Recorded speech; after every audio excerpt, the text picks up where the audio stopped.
Good evening, mate. Hello. Welcome, How are we? everyone. I'm good. How are you? Yeah, I'm doing well. Welcome, everybody. Good to have everyone here. Indeed. Sorry, give me a second while So, before we get started, I'm sorry, everyone. I didn't buy any Pokemon cards. Because what I the didn't leave the fuck? house. I know, what the hell's that What about? the fuck? So I didn't buy any Pokemon cards, and I didn't buy any beer bricks, so apologies for that. I also could not, for the life of me, find that the new version of V. That's fine. But I am giving Oh, a different color. a different color, so we'll crack that at some point in the very near future, I imagine. But yeah,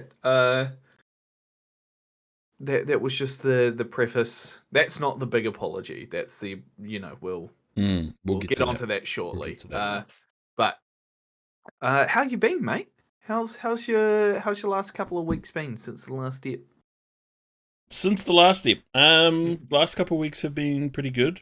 Work was pretty hectic but fun because it was in office. But now we're back to not being in office for X amount of time, XYZ, whatever it may be.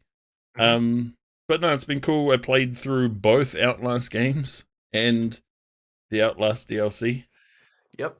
Those were experiences. Yeah. Haven't reviewed the second one. Maybe I should do another 15-second review, but for the second one. Yeah. I mean, I know your opinion of it, but if you wanna outline that a little bit more, you can jump into that. It was shit. Shit. I wasn't a big fan of the second one. I was kind of hoping that by the end of it, it would somehow link back to the first game.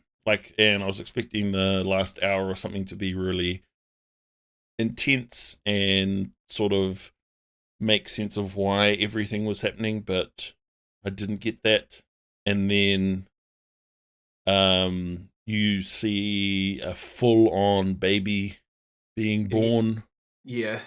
Which was... Did you have to put up a bloody screen, or do you think Twitch is like okay with it? I mean, I'm still here. We're still live. We're still live. True.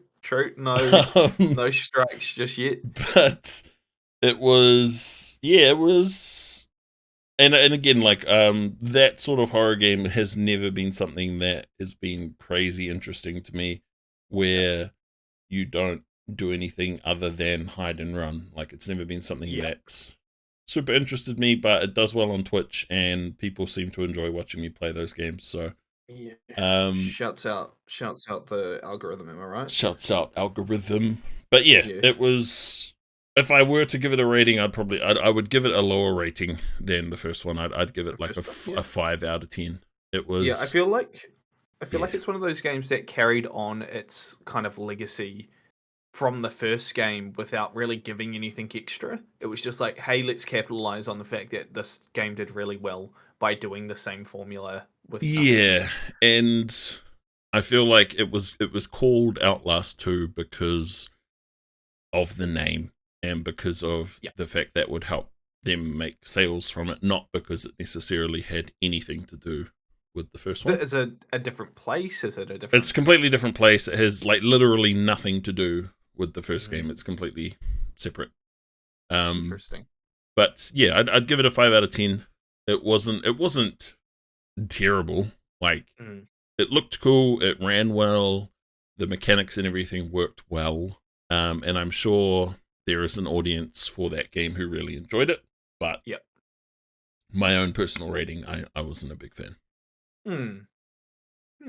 But now we're on to Sekiro, baby. Yeah. I was gonna ask you, because obviously I was there for your first stream of it, and naturally you were like, "What the fuck am I doing? Why am I how am I meant to be doing this?" So run me by the complete 180 that you did in the last stream of this game.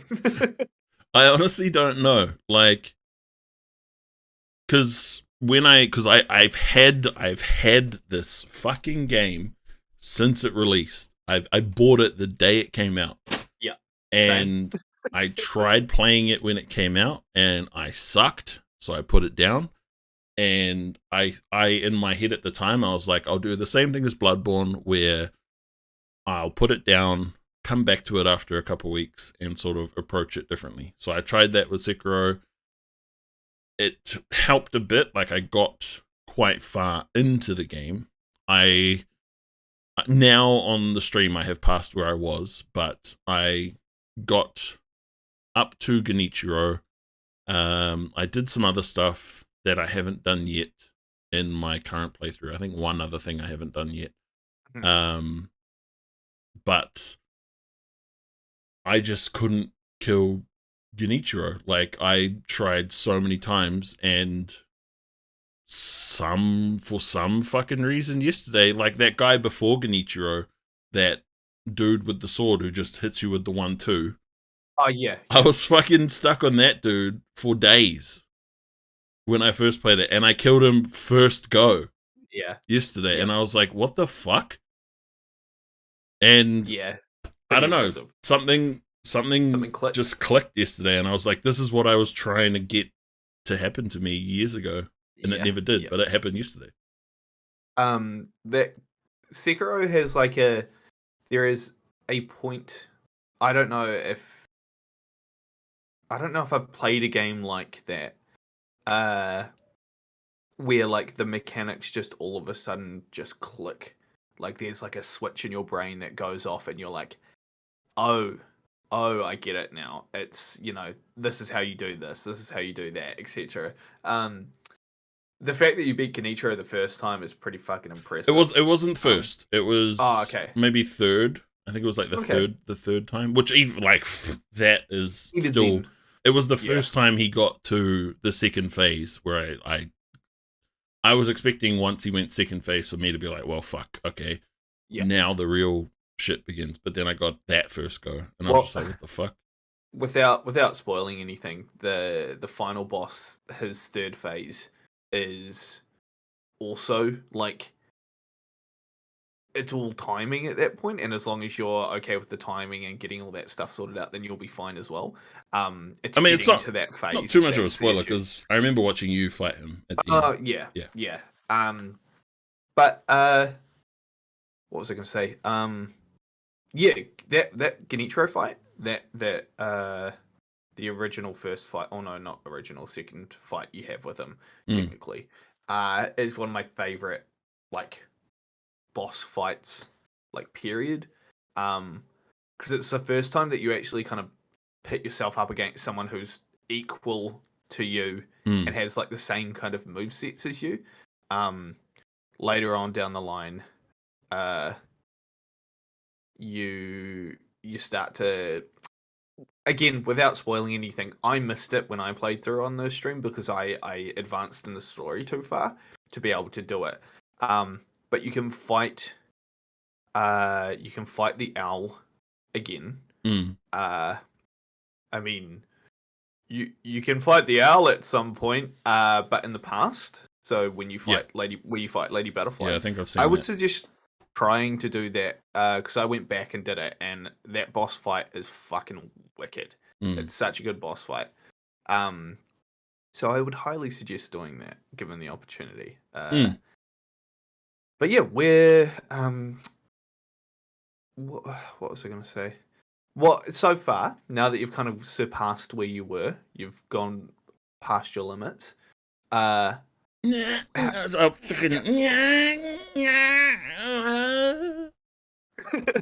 instinct mode. Yeah.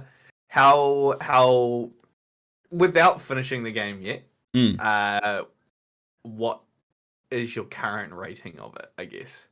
Oh, it's fucking right now. I like, because I woke up this morning, I was like, fuck, I just want to play Sekiro, but I'm like, I want to wait until I stream it, which has been the hardest part. Like right now, I would give it a fucking, I'd say it's an 8 out of 10 right now. Yeah. It gets I think the coolest thing about the game is that it gets better the more that you play through it, because it's so because it's so. I think I've frozen. Sorry, we give me can a still sec hear while I you. go. Woo. You play catch up. You're back. Yeah. What was I gonna say? The more you play it, the better you get at it, which is kind of where the enjoyment of the game comes. It's no longer I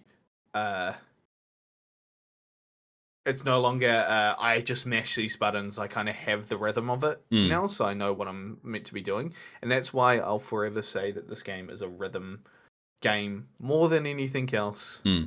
Because it's all about timing. Your clicks at the right time. But I want to go back through and play the boss rush mode that they put out. I just haven't got around to it yet. Because what is that? Is it literally just fighting all of the bosses, or? So I think there are 1, 2, 3, 4, 5 different rungs of it, and you go through each boss fight and you fight each person back to back. But I think you only do like 5 of them at any given time, and each one you get like a. So there's a new weapon art or like shinobi art that you can do. That acts also one as a stun, but also as a lightning catch. So you can catch lightning with it. Right. Then after that, you get cosmetics, and that's it. Right. But they look really cool, and they sound really cool.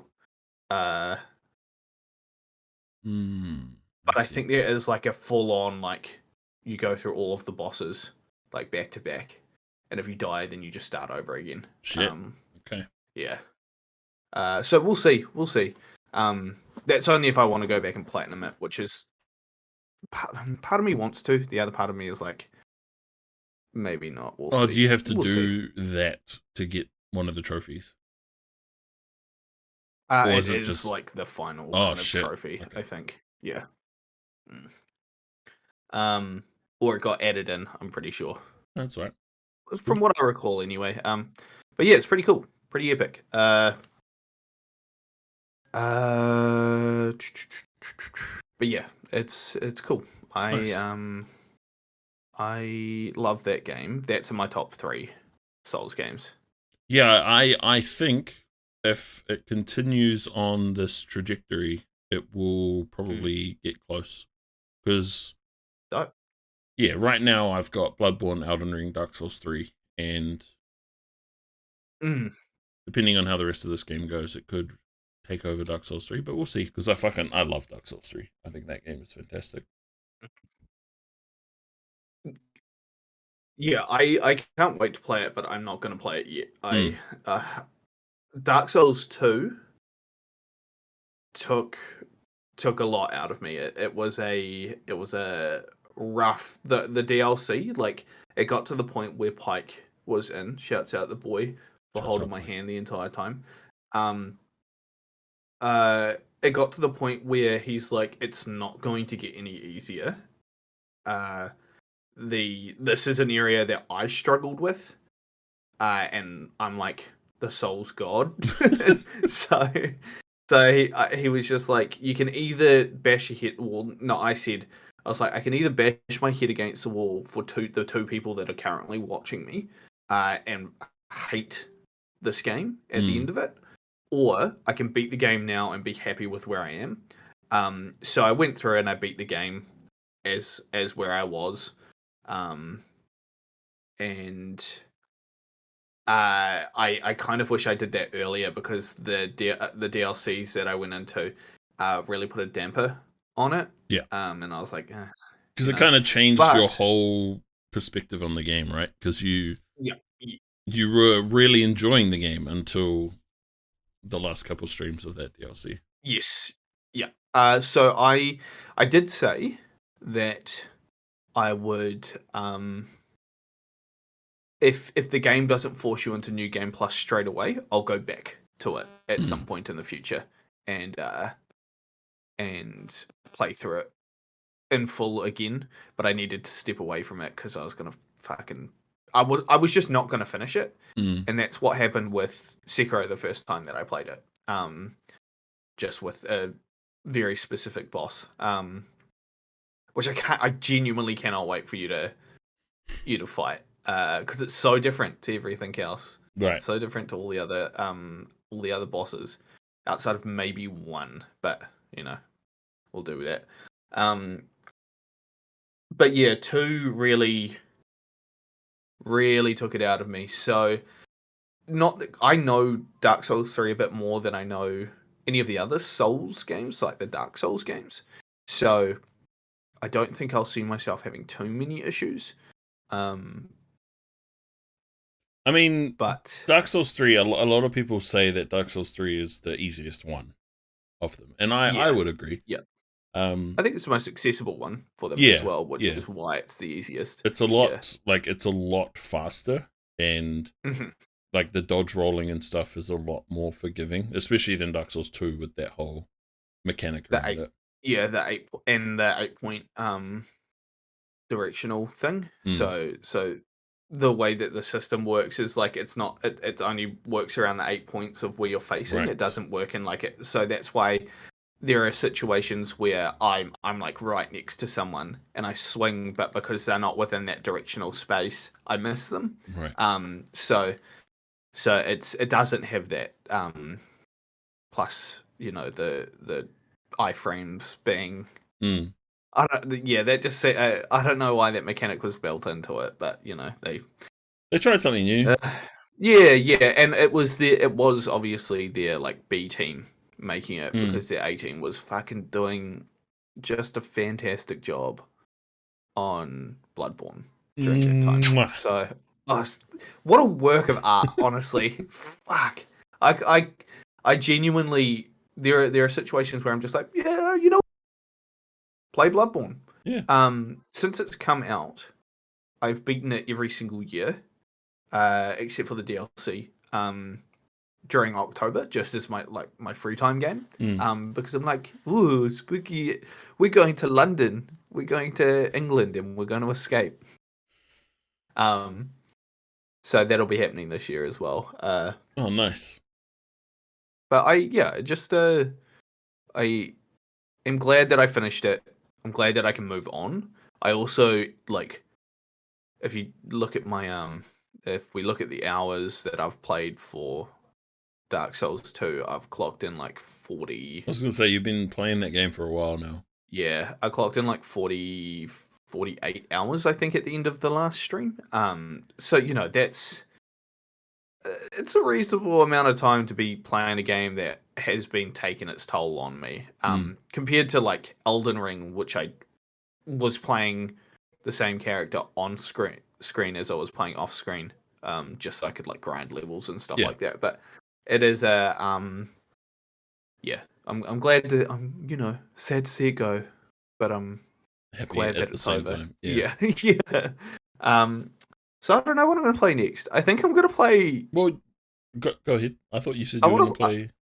I want to play Fable. Yeah. Yeah. So I think I'll do that. If I'm not so hungover I can't do anything tomorrow, then that'll start tomorrow. Mm. And I mean I can knock that game out in like less than 10 streams probably. Providing I decide that I want to run through everything and do all that stuff. And then depending on how I feel at the end of it, I might move to Dark Souls 3 from there, or I might jump onto see if 2 and 3 will work on my PC through the Game Pass side of things. But who knows? Who knows? But yeah, Right. that's my life for my streams at the moment. Hell yeah. I did say at the end, it was quite funny. Lizzie was giving me shit for it. I'm like, I'm not. When I made the decision to not beat the like secret boss, I said I'm not going to sit here. I'm sorry, like you guys are great, but I'm not going to sit here with 2 viewers and just smash my head against the wall over and over again and hate my life. And then they were like, "Oh, he's in it for the viewers," and I was like, "Yeah, yep, I have to be. Otherwise, I'm just torturing myself, right? Exactly. Doesn't make any At sense." that point, if you've been smashing your head into a wall and you're not enjoying yourself, and you're also only streaming to 2 people, it's like, Yeah. there are better alternatives at that point. Yeah, like if I had like 50 people watching me, I'd be like, yeah, I'll just fucking do it. I'll just Yeah. run through as much as Yeah. I can. But yeah, so that's Nice. another one that I can tick off, which is good. That was the goal. By the end of August was to beat 2 and start up that, and then I've been streaming for a year. Yes. Isn't that crazy? It's pretty crazy, all right. Yeah, fucking weird. Who would have thought? Who would have thought I started on Twitch's own streaming thing, the like Twitch Studio or something like that, Oh, what and the then I was fuck? like, yeah, I don't know what. I just grabbed the first one that I saw because I see that I was doing it, and then realized that I needed to download a bunch of shit, and I was like, cool, Twitch is there. I'll just take that one. It's in the name. It's in the beta. We're good to go, and I don't even know then just what that jumped one straight looks into like. it. Not good. I'll tell you that much. But yeah, Then you moved so into slobs like everyone does, and then I refused to change into OBS because it was scary and grey, and now I'm like, fuck, I'm an idiot. I should have done this so long ago. Hindsight and all that good stuff, eh? exactly. Uh, cool. What did you say that you were moving on to after Outlast? Did you say that you were moving on to anything? Oh, sorry. Well, After Sekiro, I should say. depending on the month, um, it will, like, if it's mid or like early September-ish when I finish, then I will move on. I'll go back to Resident Evil and do Resident Evil 7. If I end up finishing Sekiro like middle next month or whatever, then I might play Bloodborne. Cool. Because I started that Oh before yeah, before Elden Ring and Elden stuff Ring. came out. Yeah, Yeah. yeah, And so I'll probably go back to that and finish that because I still haven't played the Old Hunter DLC, so yeah, I want to give that a yeah. go at some point. And you're actually good at Bloodborne, Bloodborne yeah, as well. So I'm pretty Bloodborne sure you. makes sense to me. Like I get that Yeah, game. yeah. The mechanics are very clear, Mm. right? And like I think as a person who's played a lot of like hack and slash games, naturally that game is going to feel a little bit more it's going to feel a little bit more comfortable for people because it's so focused in aggression. These frames that you freeze on are fantastic. So like the rallying, fuck, the rallying mechanic, and the like riposte mechanic as well, is pretty dope. And it incentivizes being more aggressive than anything else. So Yeah, that's good and stuff. I really love the world itself is just so fucking cool and interesting and Yeah, it's London. in it, It's bruv. current day London. But yeah, that's my plan at least. Cool. And I haven't bought the DLC for Resident Evil Village yet, but I will buy that at some point. I think it's like $30 or something. Forgot that had even been announced. To be honest, like Yeah, once I because beat that game, I put it down and I haven't picked it up since. I've tried after I finished it for the first time. I tried playing through it again on whatever the Nightmare? hardest. Yeah, is it Nightmare? I tried Yeah, playing. I played a bit on Nightmare, and then it sucks. It yeah, sucks on that because like the first enemy that you fight, if you don't hit every single headshot, you can't kill it. mm, So it's like, okay, cool.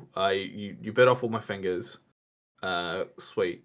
I shoot you in the head, miss one shot, and that's the end. I can't beat yeah. you now. Because yeah, I think I got to the bit where you're like running around waiting until Or the door to open the big. and I ran the out of gate, sorry. ammo. I was low health, and I'm just like, this is not fun. Mm-hmm. I'm sure there's a better way to approach this, but Mm-hmm.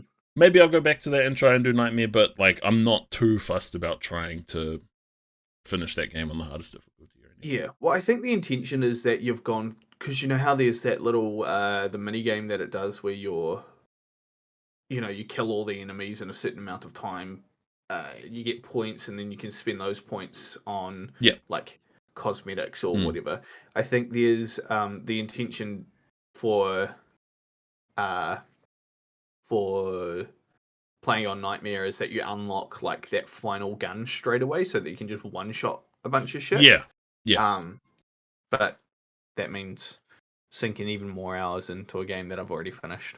So because the older Resident Evils have always done pretty cool stuff like that. Like Resident Evil 4 has a lot of unlockables and stuff that you get from playing those other ones, which make the game, like the main game, easier. Like you can get infinite ammo, handguns. You can put Ashley in a suit of armor, so she can literally never be killed. You can get like an infinite ammo rocket launcher if you do certain stuff. So there's like a lot of different things that Resident Evil has usually done. But I'm excited for the third person mode is the main thing. Yeah, that'll be interesting. I wonder how different it'll be, and I wonder if you can stop. I wonder if you can shoot and run at the same time, or whether or not they'll do the older games. I mean, the remakes technically you could move and shoot, right? Yeah, and I assume it's going to be very much the same, but it is interesting because a big part of 7 and Village had been that you don't actually know what Ethan looks like. So now the fact that he has a fully 3D model, you'll be able to just look at his face. Yeah.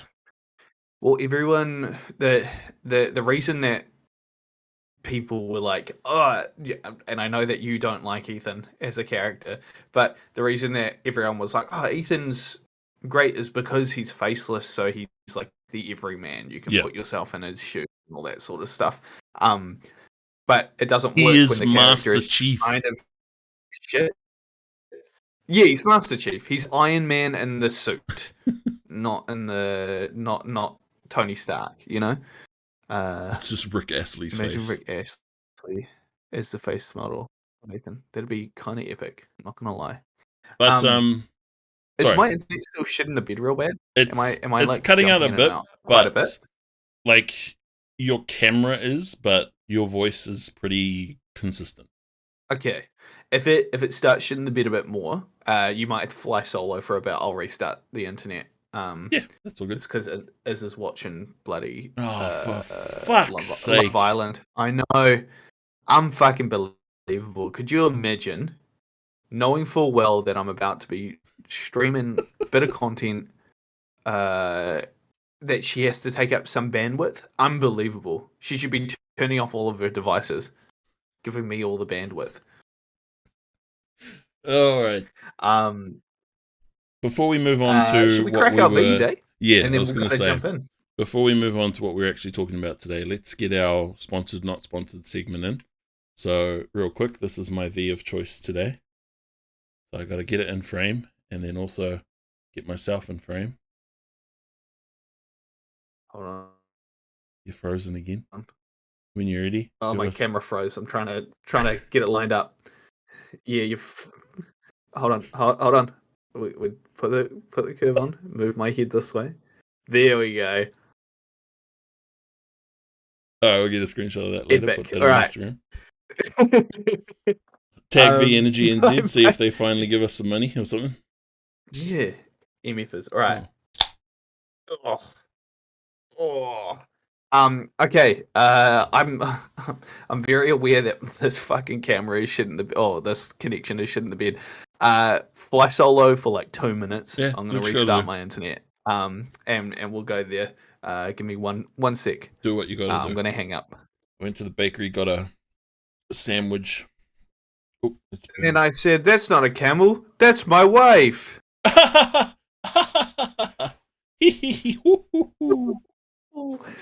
Sorry about that, team. No, it's alright. I was just saying. I had a sip of the. Yeah, I had a few fucking sips. Let me tell you. Oh, I feel it in my plums. Shouts out Scott for that one. No, it's good. I really like it. Sick. It's very The flavor is citrus lemonade. It is Hmm. there is a reason it's called citrus lemonade because it's very lemony. Okay. Well, I mean the because this one is the raspberry lemonade one. Yeah, So and that I one, how do you feel about that one? I feel like you've had that a I few times, right? I quite enjoy that one, but Yeah, I'm a big fan of raspberry. So right. Because it's a yeah. the main reason I wasn't a big no, it's not that one actually. It's the or is that no sugar? That's the no sugar Because one. there's Yeah. the normal one which is like yellow. Yellow and pink or red. Yeah. Yeah, I haven't tried the no sugar one. I don't like the yellow and red one because It's it's there's a it's too. I feel like it's a bit too much, and yeah, that's it's coming really from someone who strong. likes the likes that flavor. So I get that. I But this totally one, get that. citrus lemonade V refresh, it's fucking refreshing. I was gonna say, do you feel refreshed? Sick. That's good to know. I'll have to jump in on that bad boy at some point in the near Yeah, future, I reckon. Megan took the pink one, which is pineapple and watermelon. I also like pineapple. So, sorry, pineapple and watermelon, and the watermelon live or whatever felt was quite good. Mm. Um, so yeah. Look at that. Look at that. V sponsor us, you fucking Honestly, hurry assholes. up! What the fuck? Right. Well, Well, yeah. Should we jump into what we were going to talk about? so the first thing on my suggested list was our. Should we do the? Do you have a favorite game of all time? Yeah, You yeah. do. I I would say there are probably like three in equal first, Mm-hmm. but there is one if we were to look at playtime and my actual enjoyment of gameplay. I've got one. Hmm. And what is Um, it? Take us through it. it it is the Binding of Isaac. Nice. So if I were to bring up my, I'm not going to bring up my. Oh no, I'll bring it up. Just in case it needs to update or something like that. But collectively, I have played like probably 4,000 hours of this game, Holy which fuck. is Okay. a substantial amount of time. Um, Made by Edmund McMillan and Team Good Nicholas. old Ed. Uh, if you don't know who he is, he's the guy who made Super Meat Boy. There were two versions of the game. So there's the Binding of Isaac, the original one, Mm-hmm. which is a absolute classic. Like people used to get really, really good at that game to the point where you wouldn't play it to beat it, you'd play it to crash it, to crash the game because it was built in Flash. Mm. So it really had like there was only so much that you could do before it would like 404 itself and eat its own Mm. face. Um, and then so I clocked in on my on Steam. Would you believe it? 404 hours on that one. Damn. And then the Binding of Isaac Rebirth or Afterbirth came through. And that I ended up clocking in about because I'm not sure. It says on here that I've only clocked in just over 1,000 hours on that one, Mm. but I'm not sure if it counts the amount of time that I played offline when I had it on my laptop. So I'm not sure if that No, I don't think it will also have. yeah. So in that in any given case that would be quite significantly higher. But Yep. then I also got it on my Switch, Mm. and I also got it on my PlayStation. Mm. So I have sunk a significant amount of hours into that game. So that is at the absolute top of my list. I would say in terms of hours played, in terms of uh, like obviously replayability is a big thing for this game purely Yep. because it's a roguelike, so it has to be replayable. But I would say that that's probably my favorite game. Why is it your favorite game? What about it? There was Outside of how many hours you put into it. when I first played it, it was similar to similar to like how Bloodborne works, where I was like, I can't wrap my head around this straight away. And it was also around the time where, because it was like on Steam, it was like $4 or something like that. The first one, I should say. And I bought it and I was like, okay, cool. It's really hard. I don't know what I'm doing. And it was my first kind of twin stick shooter that I'd ever played. Outside of like maybe Geometry Wars or something like that. Shouts out Geometry Wars.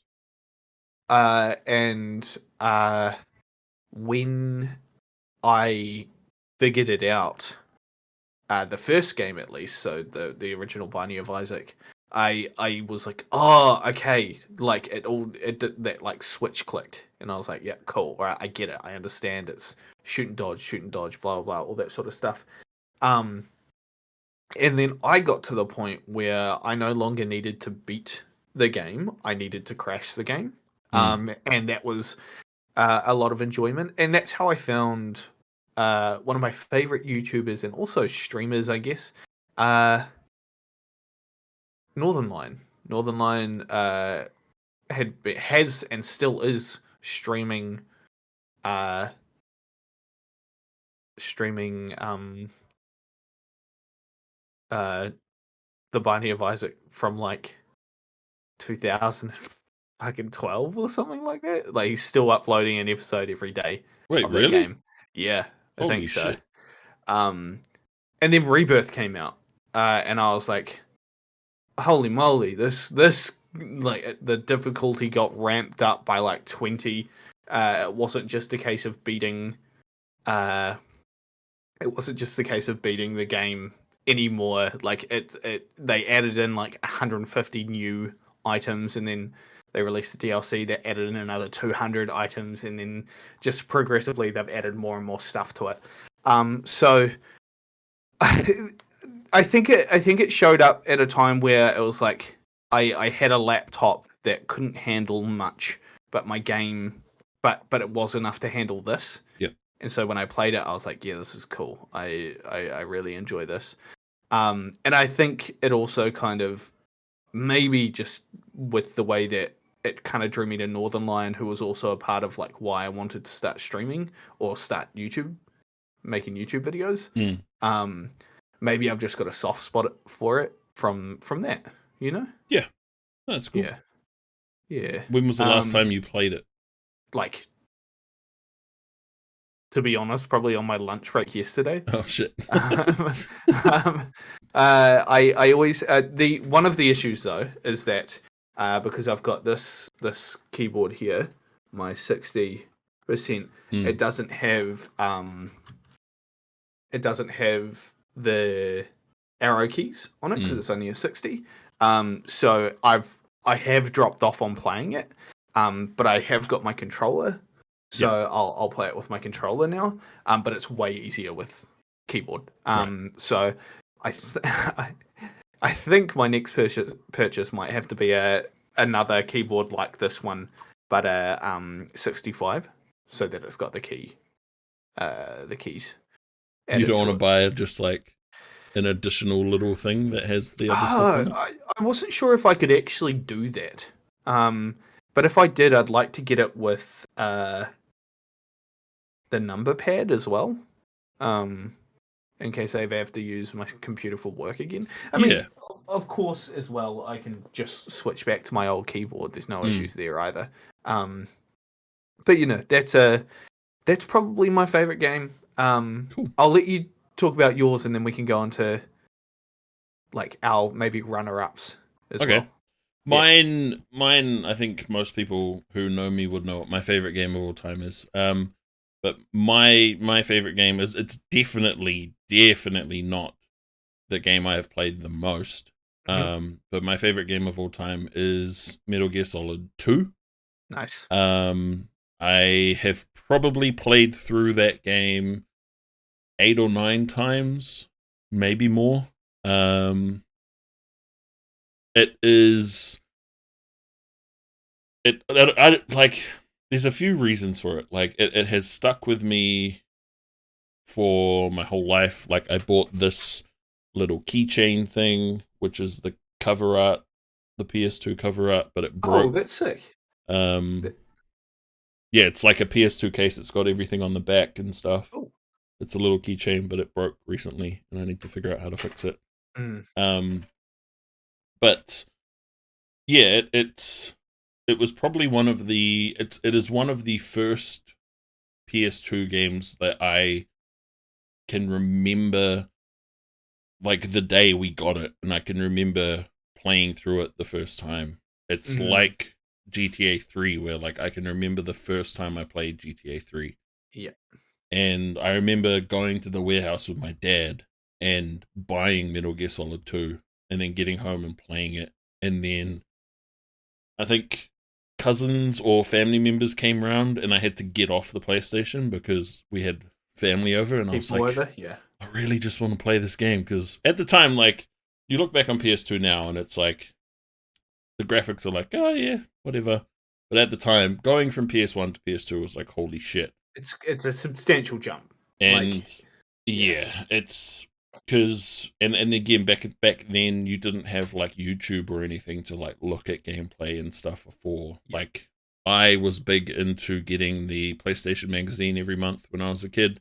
And on as part of that magazine, you got every month it would come with a demo disc, and one of the demo discs had the trailer for Metal Gear Solid 2 on it, and I watched that trailer fucking hundreds of times. And then one of the discs came with an actual demo for Metal Gear Solid 2, and I played that hundreds of times. And so when the game actually came out, I fucking loved it. And it has like I really admire Hideo Kojima. I know he's a bit of a fucking enigma in the gaming world. He's a eccentric fella, but he has like there's something very intriguing and very unique about what he's able to accomplish. Yeah. So I totally get that. And I will say I'm incredibly biased against him as well. Like, I know a lot of people don't like his games and find Metal Gear Solid in particular to be extremely convoluted, and it is. Like, the story in those games is fucking ridiculous. But I've played all of them, and 2 is still my favorite one. I've talked about it on stream before, and like Scott and a few others disagree and say that number 3 is better, but 2, I think, because of how special it was for me at the time, is a big reason why it is the better game, in my opinion. And yeah, Hideo Kojima I would consider as one of the best game designers and game developers, even though he is fucking insane. Like, he made Death Stranding, a game where you fucking deliver packages for the whole game.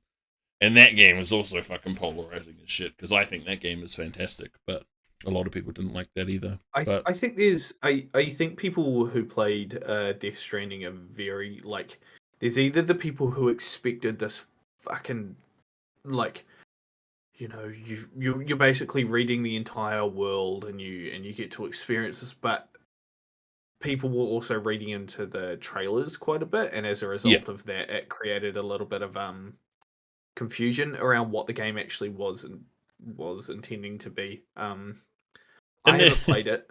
You haven't played it? Can't talk. No, but I also, the only Hideo Kojima game that I have played is Phantom Pain, and that game didn't end up even really being a Kojima game, right? There's a lot of shit about Phantom Pain, but like, Phantom Pain is, for the Metal Gear Solid series, Phantom Pain has the best gameplay, 100%, but the story was literal shit. And I think it's because, like, Metal Gear Solid 4 has multiple 2-hour cutscenes. Yeah. And the beginning of the game, you watch like a 45-minute cutscene. You get out of, and then it switches to gameplay where you jump out of a truck and you literally run maybe 10 meters across the road, immediately back into another 15-minute cutscene. And then you walk a bit more around the corner, another cutscene. And it does that a lot. And there were a lot of complaints from people about that, and I think that was a big reason why when 5 came out, they sort of changed how they did it, and they didn't focus as much on cutscenes, if at all. But I think they might have gone a bit too far, because 5 ended up not really accomplishing anything. In my mind, a lot of people were expecting it to give answers around who Solid Snake, or give more info about Solid Snake and Liquid Snake, but it didn't really do that in the end. But that's another thing I could talk about for a long time. Am I correct in assuming, or correct in remembering that the main character from 24, the show 24, comes and saves you at the beginning? Kiefer Sutherland voiced Snake. Oh, in that okay. game. All right, that makes sense. For the longest time, like forever, he was voiced by David Hayter, who is, by the way, fantastic. Yeah. I see a lot of his stuff on like Cameo, people making him say funny stuff. Yeah. But because did he also voice Master Chief? No, but he is a world famous director and writer of X-Men 2. I'm pretty sure he wrote and directed that movie. Excellent. But he was the voice of Snake, and then there was a big thing about it how Kojima didn't want to use him for 5. He wanted to use like an actual actor, I guess. Do you think Kojima kind of wanted to make movies and then fell into the video game? 100%. 100% he wants to make movies. What it feels like, yeah. Like, there is no doubt in my mind that Kojima is out here trying to get someone to pay him to make a movie. The problem is, I don't know if he could tell a story succinctly within 2 hours or 2.5 hours. No, there's no way. I mean, like you said, there are multiple 2-hour cutscenes. Exactly. In his games. And, like, I love the fact that he has his own studio now. And him and Konami had a huge falling out. But because he's got his own studio now, I do think the issue with what's going on with Kojima now is that he doesn't have anyone to tell him no. He's got no one to say, let's not do that, or that's a silly idea, let's not do it. So now we end up with a game like Death Stranding, where I love the game, but there's so much that they did super wrong with that game that they probably wouldn't have done if he had someone to come in and be like, this is stupid, we shouldn't do this, or whatever. Yeah. Like the Princess Beach. Yeah, don't even get me started on the writing in that game. Like, because part of it is like, was it really written this bad, or is it also partly due to the translation? But then there are some parts where it's just like, this is so fucking stupid. Yeah. Like, one of the characters' names is Fragile, and one of her lines is, I may be fragile, but I'm not fragile. And then the music's like, and I'm just like, fuck off, cunt. Like, go away, Kojima. What are you doing? That's kind of good though. Like, that's okay writing in my books. There's something very endearing and very intriguing about cringeworthy writing. You know what I mean? Like, 100%. Yeah. But yeah, that is my number one, Metal Gear Solid 2. And I wish I don't care about a remake or anything, which we're going to get to remake shortly, but I just wish that they would put that game out on the PS Store so I can fucking play it. Yeah. Because it's on PS3, but I don't know. If they re-released all of that stuff, then that's when I would play them, because I never played them when I was younger, right? They've got a Legacy Edition, which has all of them. Like, it's got the original Metal Gear games, it's got Metal Gear Solid 1, 2, 3, and 4, but that came out on PS3, and they haven't, I'm guessing because Konami's like, fuck Kojima, we don't give a fuck about him anymore. But imagine the money that they would make. I think you can get Metal Gear Solid 2 on PC, but I think the PC port is just garbage for number 2. Yeah. But no, you wonder how much money Konami make from Metal Gear. they've got fucking, what's it called, pachinko machines. Like, because Konami make most of their money from gambling, Yes. and Yeah. they have literal pachinko machines with like Metal Gear Solid themed stuff, Yeah. Yeah. I have seen those like float around on and like people doing like Japan vlogs and yeah, stuff like that. Yeah. that's where Yeah. they make all their money. Interesting. Interesting.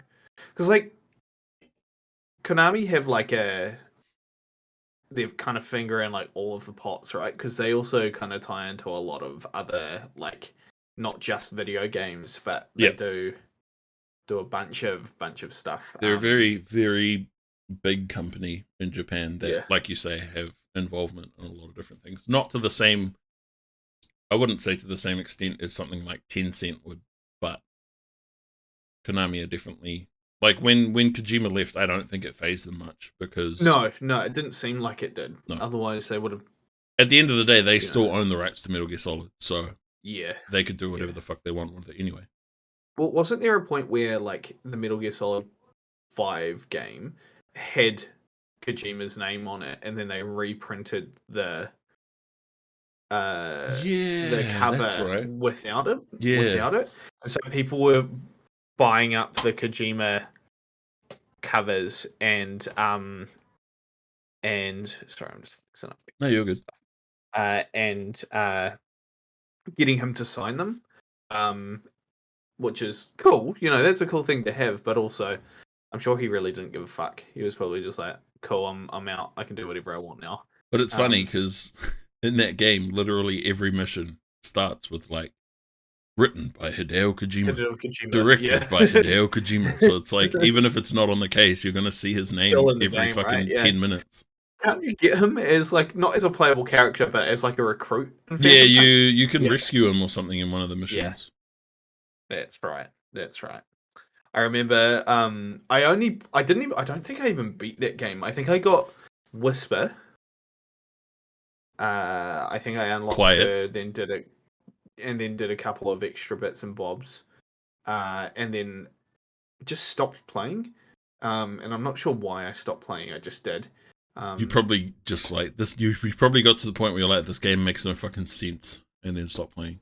Yeah, I had to fight a guy who was covered in black goo. Yeah. And I beat him, and then at that point, hit like that enemy was just a standard enemy in the game, and I was like, "What am I? I'm wasting all of Fuck my those. ammo." I can't remember what they're called. The frogs. I think so. They jump around like them. I remember The that, frogs. The frogs unit. and I didn't understand like a lot of the mechanics. And admittedly, there was a bunch of stuff going on, so I was just sitting there like, "What am I meant to be doing? Like, am I meant to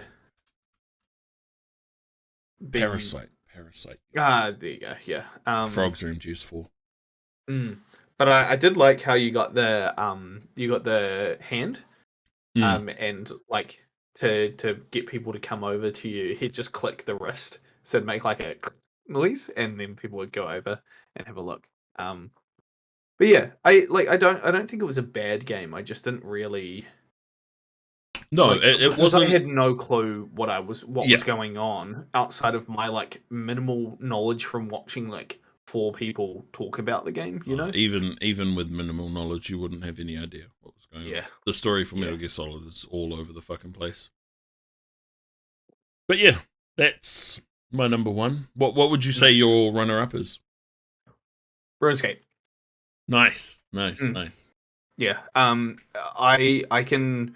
go through stints of that game. The boys are currently playing it at the moment. And it hasn't made me want to go back. The issue with RuneScape is that I go in, and when I go in, I burn out super quickly. So I'll go back to that eventually. I haven't played any of RS3 or much of RS3. Fuck RS3. But OSRS is I have a real soft spot for that game. But yeah, I would say that that's probably number two. It's kind of funny because you talked about remembering playing like Metal Gear Solid. There's no real game that's popped into my brain right now that I can think of that I can remember playing for like the first time, maybe outside of Kingdom Hearts 2. Mm. And that I think might be my like third favorite game. You've got a fucking great top 3. Yeah, because I remember it was around my birthday, and by that I mean like I think it was like the 1st of November or something like that, and we went to the warehouse to buy fireworks and for those of you who aren't in New Zealand, you can only buy fireworks between the 1st of November and the 5th of November. And only from specific vendors, because it's like fire hazardy stuff and all that good stuff. And so we went to the warehouse, and naturally I'm just gonna go look at the games. You guys do whatever you want to do. So I went and walked over there, and my heart like jumped out of my chest when I saw Kingdom Hearts 2 there, because I didn't even know that they had made a second one, because we never got like the magazines or anything like that. And so I remember seeing it, and like there's only one case of it, and so I like grabbed it, and I was like, oh my god, is this the only copy of it, like, or the only leftover copy of it? So I like walked up to Mum, and I was like, Mum, look, I'm not like, I don't ask for a lot. It was also like 4 days before my birthday, Right. and I was like, Mum, I if you've got me anything for my birthday, Fucking cool. take it back. Like, thank you, but this is all I want. I was like, this is the only thing that I want. And I was like, to the point where I will pay for half of it right now. And being like, maybe like 12 Yeah. when it came out, like half of that was still like $79 or something like that. So me giving away $50, give or take, around my birthday, not even like hadn't had any birthday money or anything like that, and like me getting $10 every 2 weeks for mowing the lawn or something along those lines. So that was like a lot of money for me, and I was like, and you can pay the rest, and then when I get my birthday money, because that's usually what would happen, I can then pay for the rest of it. And Mum was like, oh yeah, okay, we'll do that. And then obviously she didn't ask for the leftover money for it. But I just remember getting home, and she's like, that's your birthday gift though. So who said you're allowed to play it now? And my heart sank, and I was just like, no. Because I got home, and then like classic like kid move, had called one of my mates, his like landline, to be like, I've got Kingdom Hearts 2, I've got like and so I like, and I was like, I'll tell you what it's like when I come to school tomorrow, and I was like, Mum, I have to play this game. I'm so sorry. But there's nothing that you can say to me. Like, I was like, I paid for more of it. That's what I said to her. So I was like, all I want to do is play like an hour of it, and then you can take it, and I can play it on my birthday. And she was like, nah, it's actually fine. I was just kidding. But that is the only game that I can remember getting and being like, I remember the whole like lineup to playing it for the first time. It's also super super gay. And like being a child, kind of, as your like parents are watching you play, well, your mum is watching you play this like very very like, It is, yeah, strange game. I was like, oh, don't worry, it gets better. I had to like preface it, and because that was that it's not just the boys are beautiful. Everyone's beautiful. But like, I remember, because the first part of that, you're in Twilight Town, right? So I'm like, who the fuck is Roxas? Oh, no, I remember that too. Yeah, and I like, Mum was trying to get me to explain what was going on, and I was like, I don't know. I have no clue. This guy is like a new character. But he's like, because he was on the main cover art, Yeah. right? And I was like looking at it, I was like, he's there, but he's not the character from the first game. And, but it's like because it's all like very anime in Twilight Town, right? It's all like actual anime characters and stuff like that. I like had to kind of explain to Mum that it was a Disney game, but not yet, you know. Were you And riding around on your skateboard like it's a skating game, yeah, I Mum? was like, look at this, Mum, done the grinds and stuff. um, and I remember at the very beginning of that game being like, cool, I'll go around the beginning area and do like a bunch of jobs so that we can have like as much money as possible because I bet there's like a secret there, and then you lose all the money like instantly from fucking Mickey stealing it from you, fucking asshole. But that's probably my third favorite. So what about you, man? What sits in your second and third? I hadn't really thought about second and third, but I would say in Dota 2 would definitely be there. I haven't played Dota 2 in years, and even when I did play it, I only played it for maybe, well, I say only, but it's a long time. Like I played it fucking religiously for like a year and a half, but in total, I probably played it over a 2.5 year span of time before I sort of moved on from it. But that game, I've probably got, I think I've got like 1,000 hours in it, but for 1,000 hours over like a year and a half or 2 years is like pretty substantial. And it was the first time I'd really given a MOBA a proper go. And because growing up, I was always like a single player game, action shooter game sort of person. And then I started playing online games in my teen years. But Dota 2 was a very big game, and I enjoyed the hell out of it. I spent fucking way too much money on Dota 2. For a free game, I spent way too much money on it. But that would probably be number 2. And then in terms of memories of it, like, because I only played Dota 2 not that long ago, maybe 8 or 9 years ago, is when I started playing it. Would have been like when you kind of started at uni, or like you were like a couple of years into uni. I was in my last year of uni when I started playing it. Because at uni, not a lot, but there were a few of my close mates who played League, and I tried League. It was like I wasn't really into it. It didn't make much sense to me. And then I tried Dota, and that for some reason just made more sense to me. So I played Dota, and then I kept playing it while I worked at Carl's Jr., and a few of the guys at Carl's Jr. played it. So we would do the closing shift, go home, get home at like 2 a.m, and then just play Dota for like 2 or 3 hours, and then go to sleep. And like that was something that we would do quite a lot. The game itself, right now, I have no idea what it's like. It's super toxic. It's a MOBA. Like you're gonna get yelled at. You're gonna get fucking. People are gonna blame you for all sorts of shit. Call you every name under the sun. But it's a fun game. I had a lot of fun with it. And number 3 would probably be.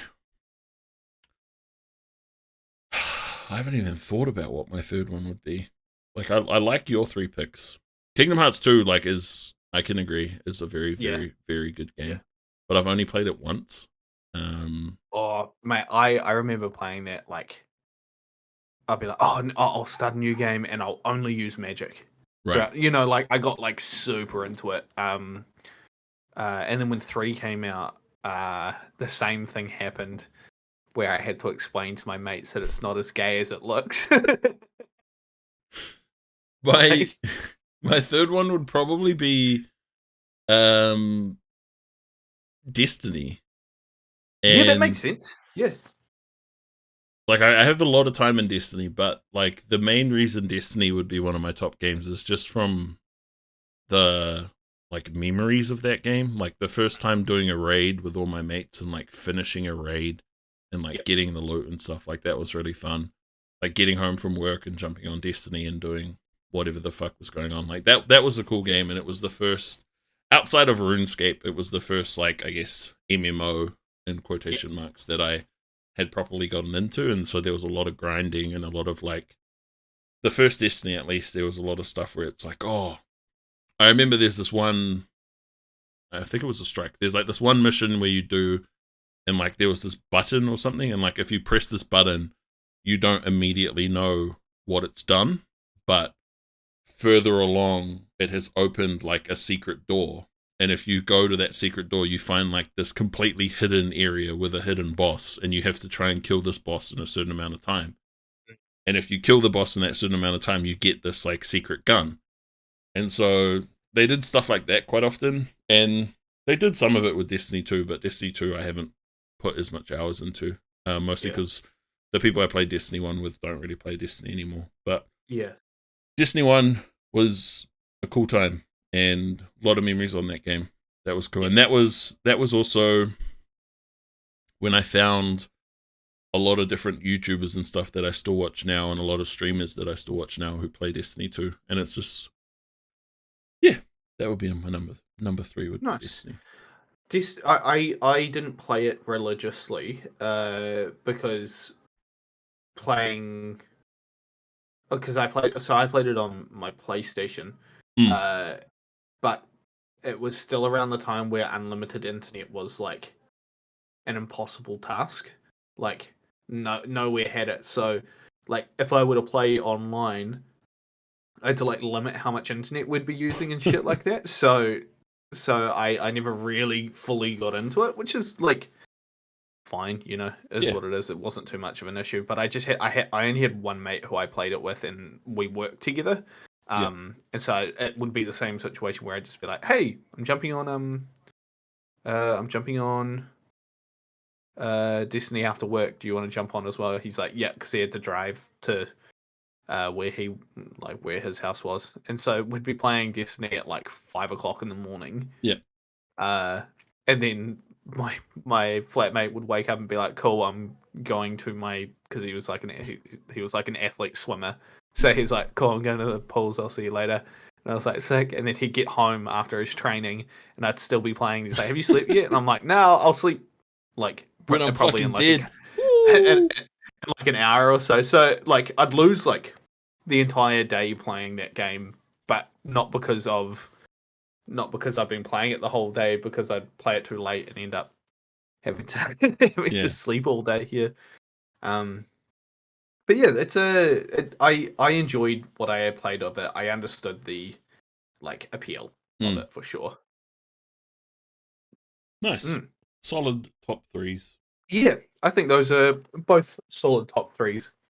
Put your top 3s in the comments section. And don't forget to like and subscribe. And for those listening on Spotify, just say your top 3 out loud to yourself. That's fine. Yeah, just say all 3 right now. 3, 2, 1. Good pick. Oh yeah.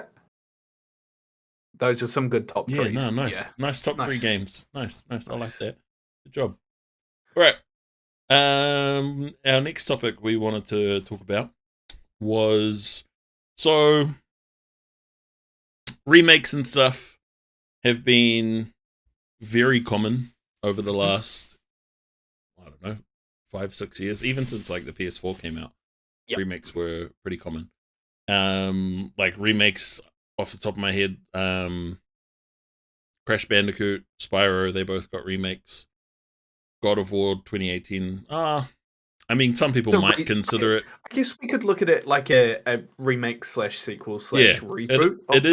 It is at heart, it is a sequel, but it is also a reboot because the gameplay is completely different.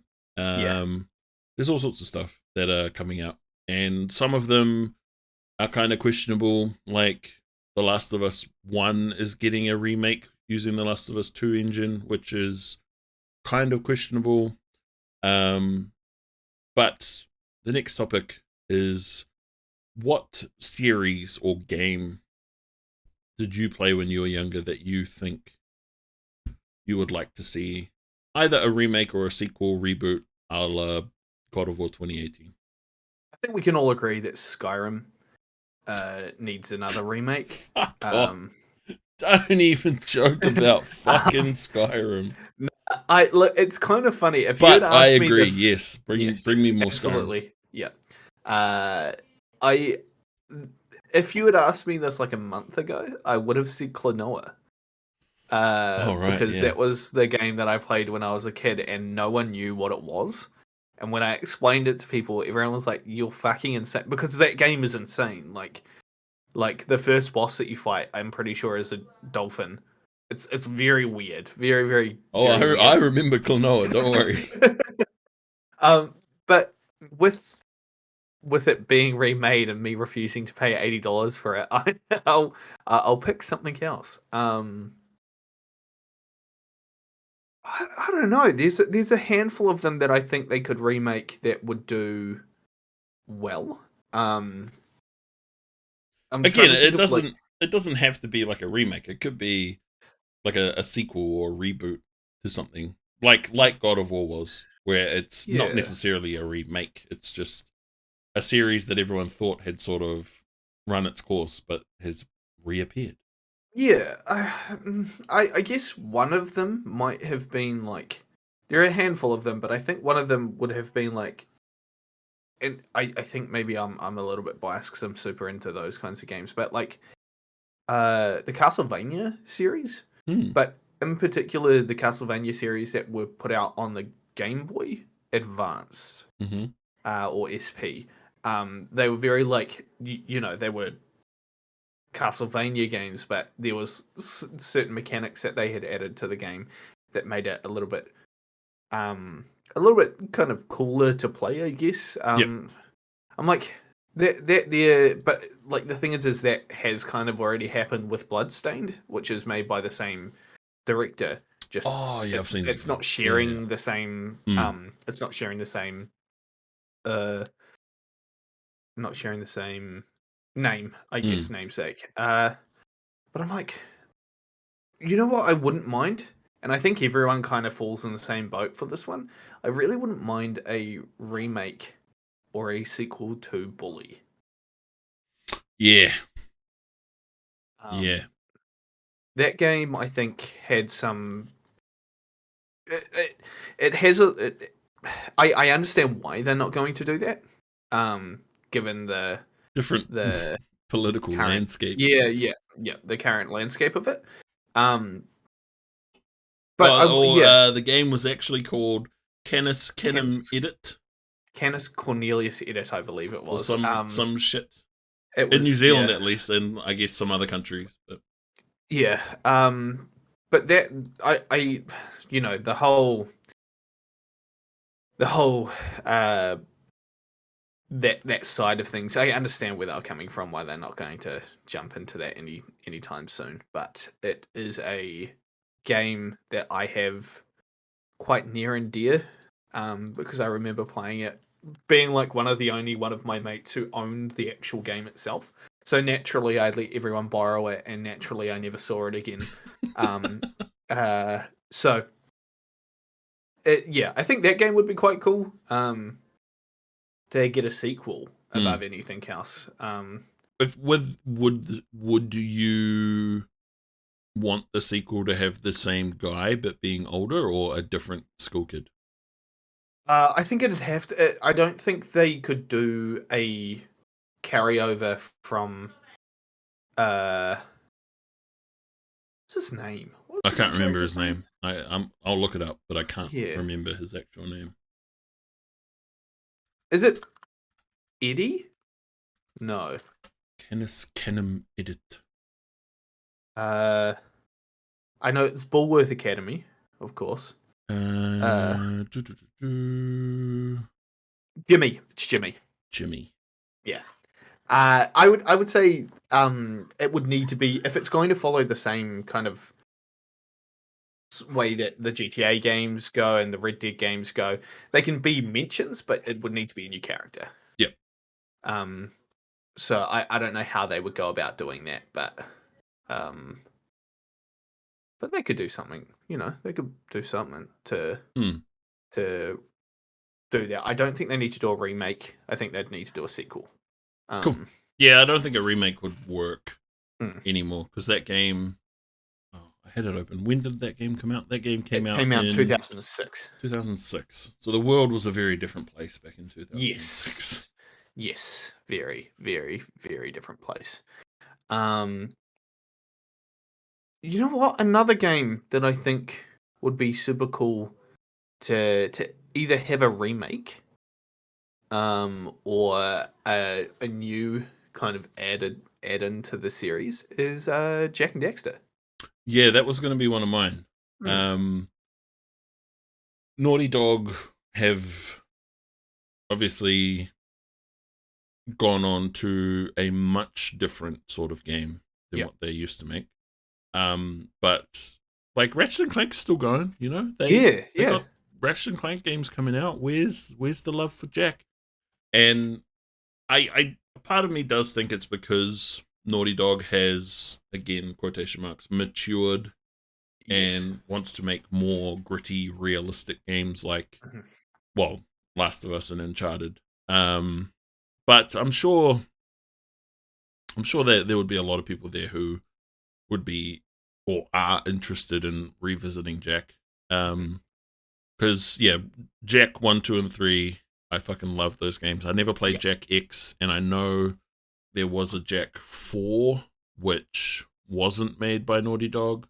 It was made Was it by some other studio. was 4 even technically 4? Because I thought it was a racing game at that No, point. four is Jack X. Like Oh, Jack okay. Jack X is the racing one, but there Yep, was yep, a yep. Jack 4. Like I don't think it was called 4. It was like Jack and Dexter and then subtitle.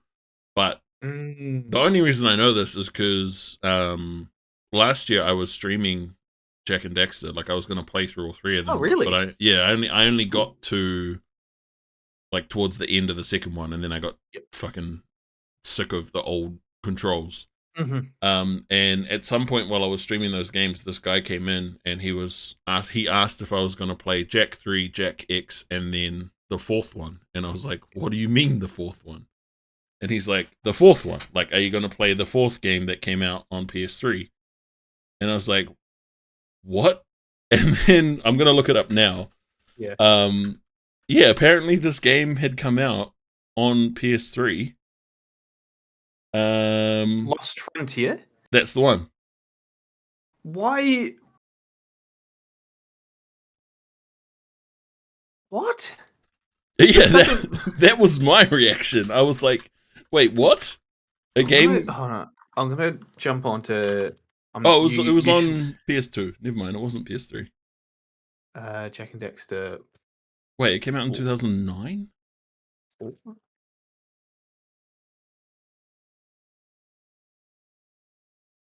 What? Wait, no, is this Jack the and what PSP happened to one? Jack and Dexter? The Lost. No, the PSP one was Dexter. No, Oh, Dexter. Sorry, and you yeah. played. But it looks like You. Lost Frontier also came out on the PSP. Uh, hold If the on. wiki page is to be believed. I'm just gonna have a quick look at this. But this was literally Looks. my reaction was like, what do you mean there was another? It does look like a. Like I'll send you a link. Someone's been able to beat the game in 5 hours and just upload the entire thing to YouTube. But it. I don't like when you go onto YouTube and you type in Jack and Dexter 4, all of it is just uh like why it got cancelled, or like why they stopped making Jack and Dexter and stuff like that. But that's so weird. I genuinely that genuinely shocked me. Yeah. I had the exact same reaction last year when this guy told me about it. Because I was like, Weird. I did not know that this game existed. And it's because, well, I assume a big part of it was because it wasn't made by Naughty Dog. They did a similar thing to Crash, where once they had made the main entries, they were sort of done with Crash Bandicoot, and then Crash Yeah. went off. Like I think Activision bought the Well, it rights to looks Crash like High Bandicoot. Impact were the guys who took Yeah. that, and they were the ones who also did the additional like um after 3 for Ratchet and Clank. Mm. Ended up making like size matters Secret and Agent the Clank. and all that sort of stuff in the Yeah. Phineas and Ferb game, epic.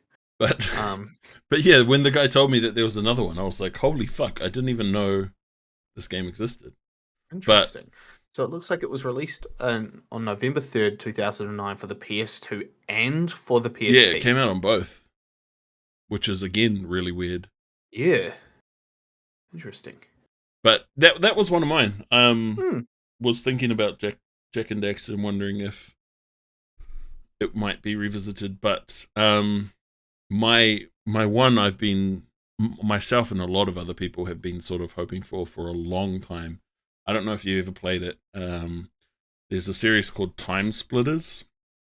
I have not played it, but I know the game. Yeah, there was this FPS Did they game. not do a? Wasn't there? Is that the one where you kill the dinosaurs? Like where you had to fight dinosaurs or something like that? I don't believe there were dinosaurs. Okay, maybe I'm thinking of something else then. But there's a game called Time Splitters, and there are 3 games. There's Time Splitters 2, and then Time Splitters Future Perfect, which was the last one that came out. Time Splitters 2 was a game I spent, like me, my dad, and my sister spent a lot of time playing on PS2. Yep. And it's funny because I still remember this. I think we hired it out. We rented it or something, the first one. And we really enjoyed it. So Dad was like, we should just go and buy this game. So we went to the warehouse. We found Time Splitters. And at that point, Time Splitters 2 had just come out. But we were like, oh, Time Splitters 2 is like a full price game. But Time Splitters 1 was like $20 or whatever. So we're like, we've played the first one. Let's just get the first one because we know what that's like. So we bought the first one. We got back to the car, and then like I do, I opened up the case to like read through the manual and stuff. And then I opened up the case, and the lady had put the wrong disc in. She gave us Time Splitters 2. Ooh, and I was like, I showed my dad, I was like, look at this. And he's like, hell yeah. Like, she didn't pay attention. We got an $80 game for $20. And so we had the Time Splitters 1 case, but it had Time Splitters 2 inside of it. And we played. That's actually so sick. What a cool fucking story. I just remember getting in the car to read the book, and I was like, wait on. The disc says Time Splitters 2. And then we got home, put it in, and it was Time Splitters 2. She just put the wrong one in the case. Because you know how they have to get the drawer open and grab the little disc to put in? Yeah. Grab the disc out. Yep. She just put the wrong one in.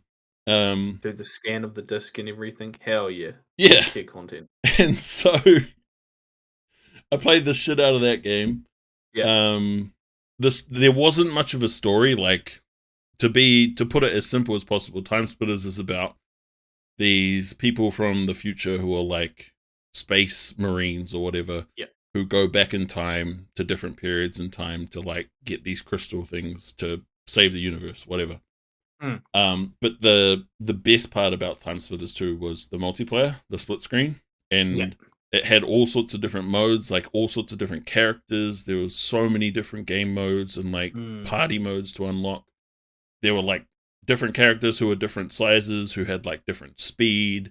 You could be a little fucking monkey and you had like max speed and you'd just zoom around the map. And my sister would always pick the monkey because she's so tiny you can't hit her. And she's just super quick. Nice. And it's funny because like you dual wield guns. And so you just see this little monkey running around with these 2 fucking AKs just running around on the ground. And that's so sick. That game, I think, if it were to come back, would probably be filled to the brim with microtransactions. But I do think that game was cool. Future Perfect was the third one, which had like an actual story, which was the best part about it. But that game is definitely one I think should be revisited. Yeah. There was a game, I can't remember what it's called, that kind of reminds me of it. Is it like one of those sorts of games where it's like you're on rails and it like kind of takes you through each area and you like move the cursor or the crosshairs to certain spots and shoot them, kind of like Time an splitters. arcade game. Yeah, No. It's like a proper first full on. person shooter. Like you Oh, move around cool, and stuff. Yeah. sick. All right, that's pretty cool. I I think it's kind of funny when we talk about all this stuff because we never like it was very very rare for myself or my siblings to get video games, like just get them. Like dad got uh wh- I've told this story before on my stream, but the way that we got our PS1 was my uncle, at the time he was working for a uh radio station, Mm. and he was one of the presenters, and he rigged a a competition for us. So they had a Nintendo and they had a PlayStation to give away. So I think it was a 64 uh and the PlayStation 1 to give away. Yeah. And so he rigged it so that we were the fifth caller. And then when they did the Nintendo, he rigged it so that his kid was my cousin was the fifth caller for the Nintendo. So that's how we got ours, which meant that like we basically only had the games that came with the PlayStation. And that was Gran Turismo and Crash Bandicoot. That's Nice. it.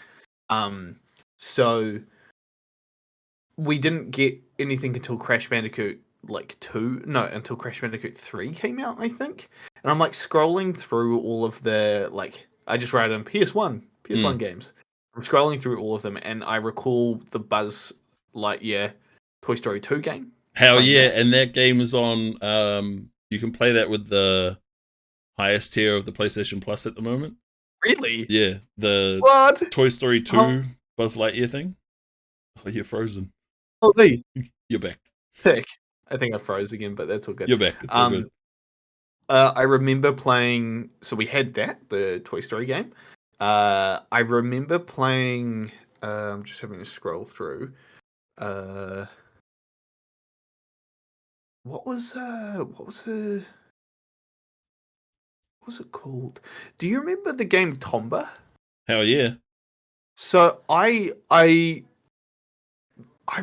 sure we owned that game, but maybe I just hired it out a lot. And it's apparently it's a really really rare game. Like, you know what's funny? Rare. Is I'm in the exact same boat where I'm like, I can't remember if we actually owned it or if I was just playing the same demo over and over again, or if we just hired it out all the time. Yeah. But I remember playing that a lot. Yeah. And maybe the reason that I think that we didn't buy it was because it's like an almost impossible game to find.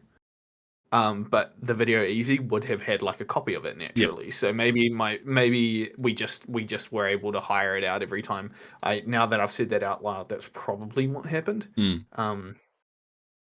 But yeah, I remember playing a bunch of them and being like, yeah, it's kind of cool, I guess. But then I kind of looked at the PS2 side of things, and there's a handful of PS2 games that I think deserve a remake. The first one being Simpsons Hit and Run.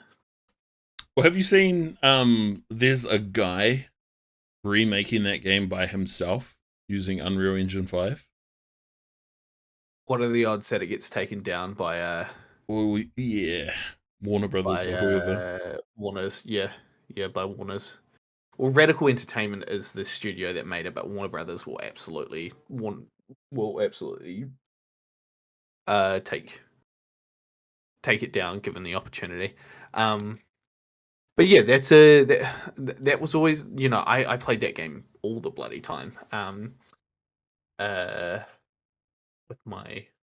With my cousin, who was the one who got the Nintendo 64.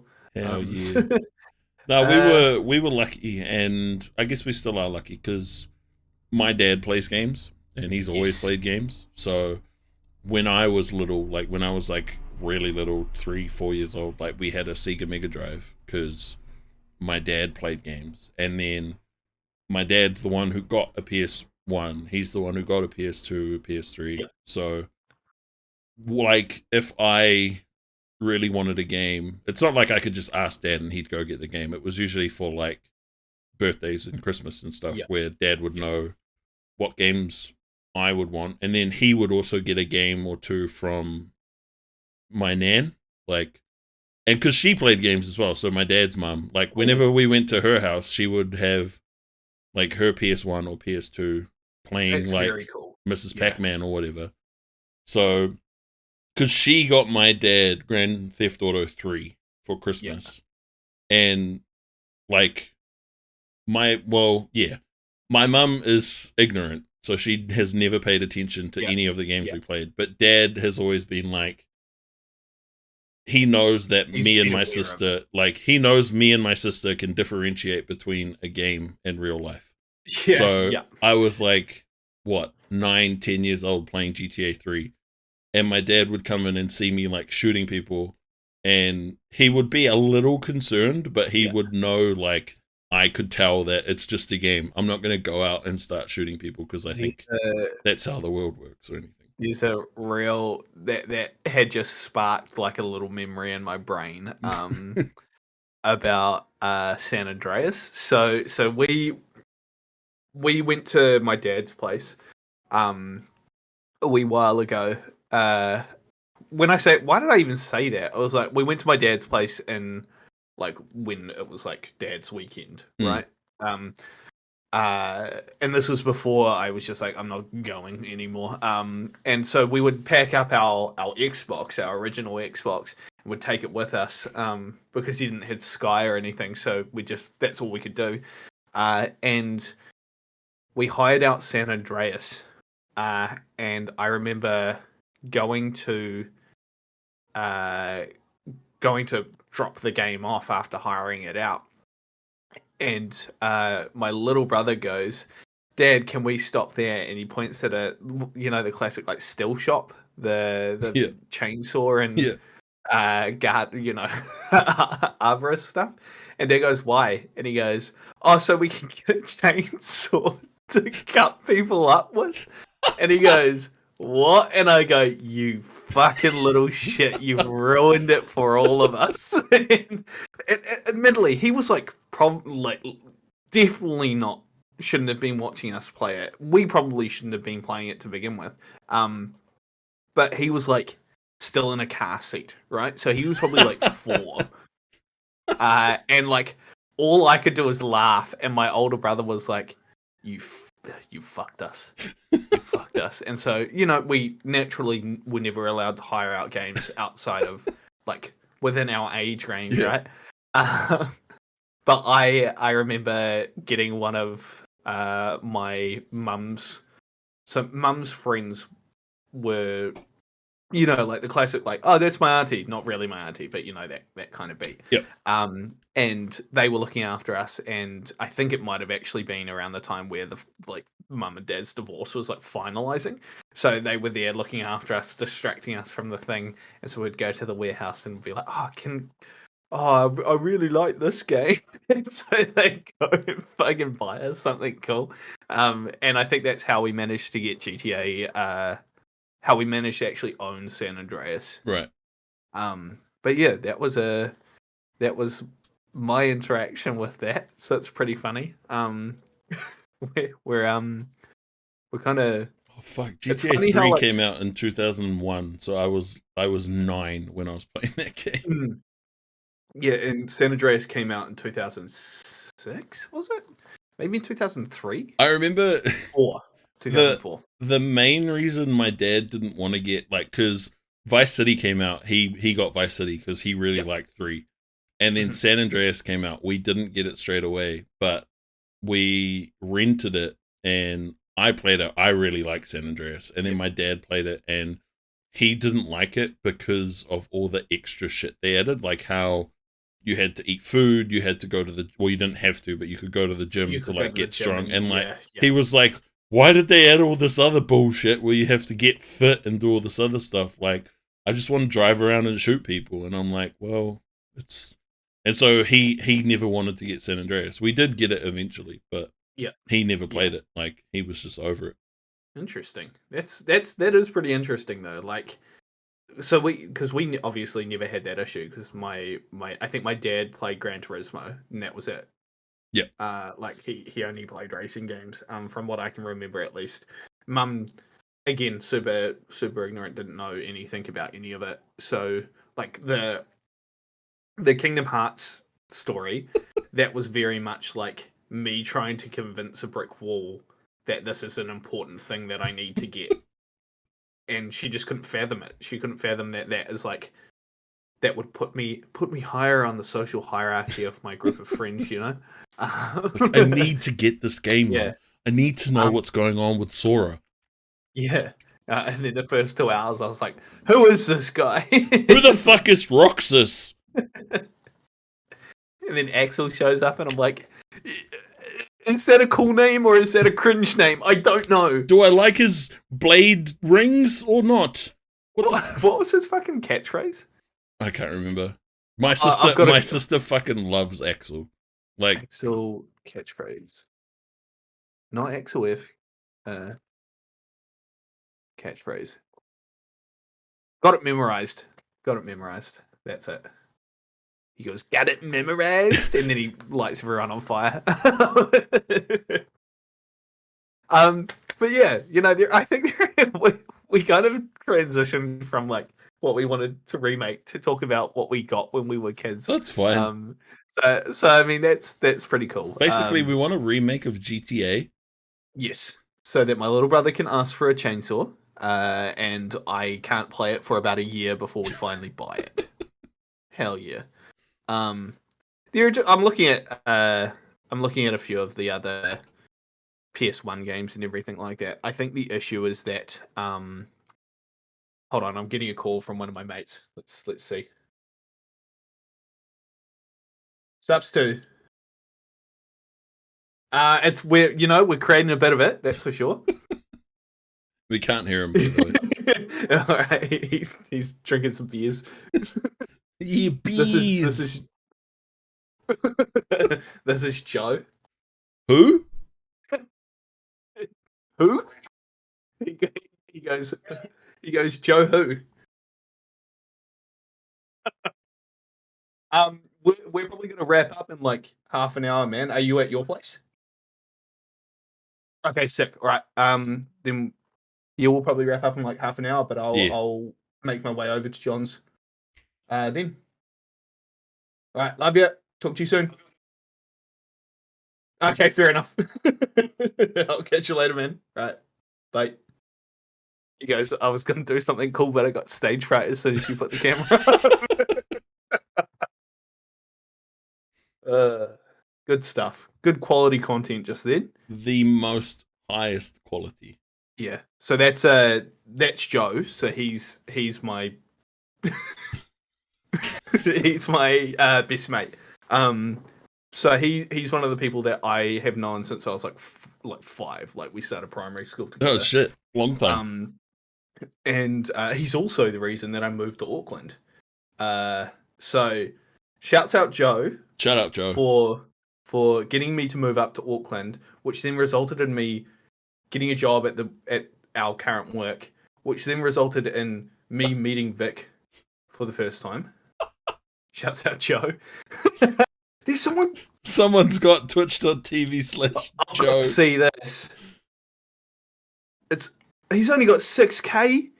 That is ridiculous. Oh, he hasn't streamed for a while. Damn. Holy moly. Oh, that's kind of epic though. How can you have twitch.tv/Joe and then not stream? Not stream for What real. up, Tater Or Tot? sell it to someone. Like Exactly. Tater Tot. Hello. I didn't say hi to Snakey as well. Hello, Snakey. Yes, I haven't said hi to anyone. I'm sorry. Yeah, I have seen stuff popping up and everything like that, and just like when it's relevant, I'll pluck it out. But yeah, well, let's move on to the last question, I guess, that we're kind of going into. So,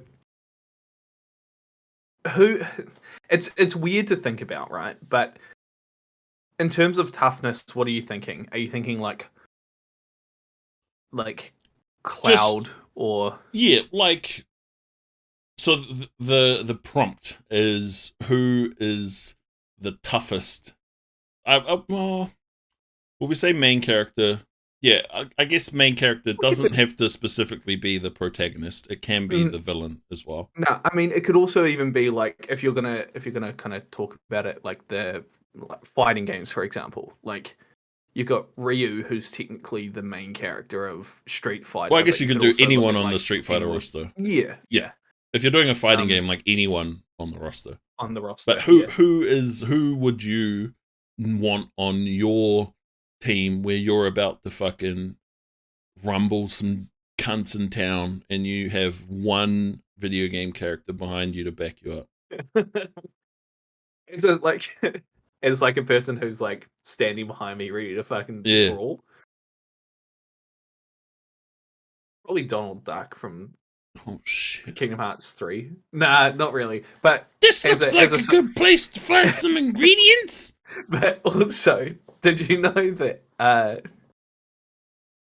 that Donald Duck is one of the strongest mages in the Square Enix roster because he's one of I think three characters that can do Zeta Flare, which is literally the strongest move in any of the Final Fantasy games. Only two other characters can do it. That actually pisses me off. That pisses me right off. If Caitlin's in here, should be agreeing with me. It's pretty funny. Fucking Donald Duck. But I like be fucking crack up to have Crash Bandicoot behind you because he's a head case. He's insane. He'd just jump on them and try spinning and shit. Yeah, and eat a Wampa fruit. Yeah, and go I really when he gets hit. Yeah, because he'll have 3 hits at least. Because he'll have Apu Apu with him. But no, Apu. What Aku? Sorry, Apu, bro, get off The Simpsons. We moved on. So did Isn't Apu it weird apparently. in Hit and Run as well? Like, there's a section of the game where you play as Apu. I'll be honest. I've played that game for maybe 20 minutes, and I did not see why everyone really liked that game. And I played it like when it was new. Just GTA, but with the Simpsons characters, basically. I played GTA like a real 12-year-old. Yeah, like a real unsheltered 12-year-old. Get me that chainsaw ASAP. But it was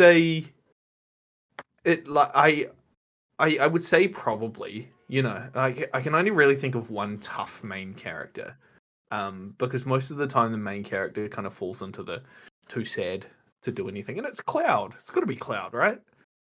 Big bugger off sword. But if you were to pick anyone from Final Fantasy, we'll say 7. Barrett. Oh, let's go with Tifa. Like, who do you want standing behind you in a fight in town? Right. Fucking Tifa. Barrett behind me. So anyone from Final Fantasy 7, you go with Barrett. He's got a gun for a hand. Yeah, but what if the other? He's huge. There's like 3,000 people ready to fucking fight you. I've never seen his gun run out of ammo. So as far as I'm concerned, you're right.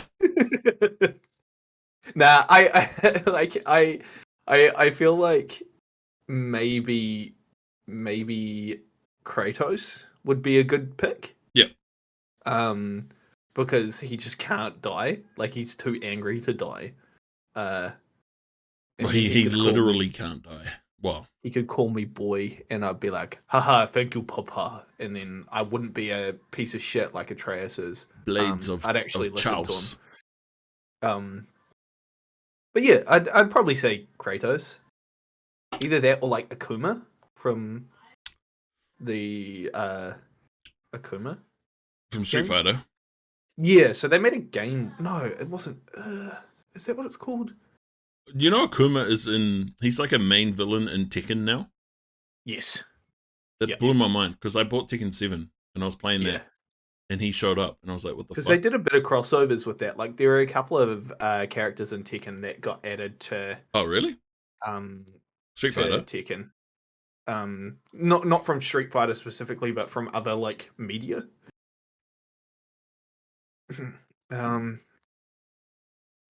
Uma. I was also on the line of Final Fantasy, but I was thinking more like Sephiroth.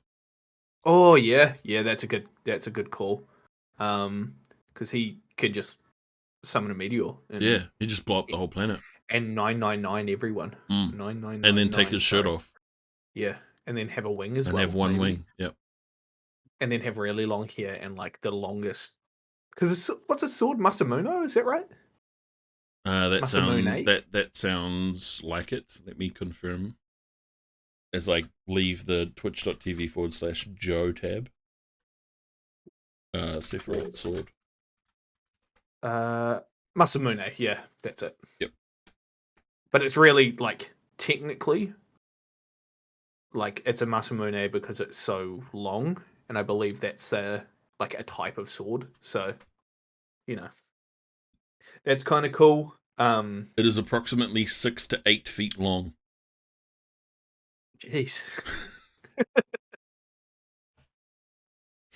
You don't even need to worry about that. You can just like do it. You just be like, Where does he put it? I don't know. I always remember him holding it. He's never Yeah, not he's holding it. just got it on him at all times, like out, because he can't put it anywhere. Well, he can't put it in a sheath because like you can't pull your arms 6 to 8 feet outwards. It's right? the same as like he can't put it on his back because he'd be like, oh fuck. Or now just what? drag the bottom would just drag across the ground, exactly. right? 'Cause isn't he like? I'm pretty sure outside of like Barrett, all of the characters in Final Fantasy are like 5'4". No, that's just because they're animated that way, bro. They're only little pixel boys. True. You know. True. I mean, we could get into the. Let me have a look. Sephiroth height. Well, Barrett, I've seen a picture, and Barrett is taller than Sephiroth. Yes. He's 6'1", so he's not the tallest dude around. So, but 6'1" is above the average height. So what about Cloud? I wouldn't know. Let's have a look. All right, take a guess. Is he like? He's a manlet. I'll be real. Is he? He's like 5'2". He's like 5'7". So Oh, he's like the New Zealand average. He's but still he is taller than you, right? Yeah. Well, I'm 5'3", so you're fucking tiny. So he's the shortest main character in like the main card games out of all of them. So Zack is slightly taller than him. Squall is taller than him. Lightning is slightly taller than him. It doesn't show Lightning when I look it up. But she's 5'7". I just googled. Oh, so she's literally the same height as him. Yeah. I remember when 13 came out, and I was like, oh, main character's girl. Oh, Scotty too hotty with the raid. How you doing, Scott? Welcome in, everyone. Welcome to the Bitter Content Podcast, episode 4. Yeah. Where we're apologizing for all our wrongdoings. Yeah, we're apologizing for it. We're setting the record straight. Yeah. Should we what? What were you going to say? Apologize now that we've got Scott. We're sorry. Yeah. I'm sorry. Do you want to see my dog? She just opened the door. She's getting ready for me to apologize. Yeah. Come here. Which dog is it? Ivy. It's Ivy. Come here. Ivy has to apologize as well. Come here. Nah, fucking, what's his name? Luca needs to apologize. What's his name? What's your other dog's name again? All he does is bloody piss on the floor. He's such a menace. I don't like. I've never seen a dog piss this much in my entire life. He like I would say like 60% of the time is getting it on where he needs to go, but like every other time he's just like excited and we'll just be like, cool, time to pop a squat, let's do it. So he'll get used to it. But how was the fight night? Scott, welcome in. Did you banjo and Kazooie it up? You haven't seen a dog piss as much. It's puppies, mate. Yeah, true. Puppies. True. So we're talking about who we would want to back us up in a street fight when it comes to like main video game characters. We've talked about Cloud, we've talked about Sephiroth, we've talked a bit about Akuma. Because I mean, we could cheat and be like, is Saitama in a game? Goku's in games. We could say either of them. There's the One Punch Man like fighting game, and he is literally like his whole shtick. How is there a game with One Punch Man in it? What is the game? Did you ever play like those arena fighting games, kind of like the Demon Dynasty Slayer one Warriors? that came out? No, not quite like that. It's more of a. Did you ever play? Oh, did you ever see anything about the Demon Slayer game? So it's like, you know, they like fight each other, etc. Oh it's yeah, in, like, yeah. a cool kind of arena as opposed to like a 2D side to side thing. Same shtick. I believe that Saitama, like what they do is they have like the intention of him like holding back even more. But he has like an ultimate move, much like in those games where he just one hits. It's weird to me trying to think of like how you could do a game like that. It's the same as like, because I've seen people online being like, why is there no good Superman game? And it's like, because how do you make a Superman game? Yeah. He is too OP. The only way that you could even think about doing something like that is perhaps like putting him in a situation where it's like a blue sun. Yeah, and then at that point it's like, is it fun? So that he's still Superman, so he can still do his powers, but they're really like low powered or whatever. Yeah. But then you could also, I think, to be honest, they could probably just do like Smallville style shit and just have him as like his teenage years where he hasn't quite got the control yet. But who knows? That's why the Batman games are so good, because it's so easy for you to just turn around and be like, oh, he's just good at fighting. He's a guy. Yeah. Like Batman he's is a a dude, guy. so it's not like he's going up against like the Hulk, you know. Batman can beat the Hulk. No, he couldn't. He could not beat the Hulk. He'd find a fucking way, mate. He would figure it out. He's too smart. Wouldn't. He's so clever. He beat Superman, okay? He's the fucking man. People who say that he can beat Superman in any fight are so ridiculous. He can beat Superman. He's the fucking man. Give him prep time. Just give him some prep time. Give him 3 weeks to learn what he needs to know.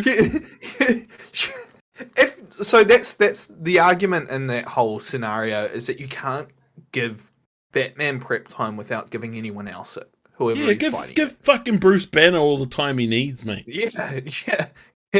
Clark Kent is still a huge man, so like he can still bloody throw a punch if he needs to.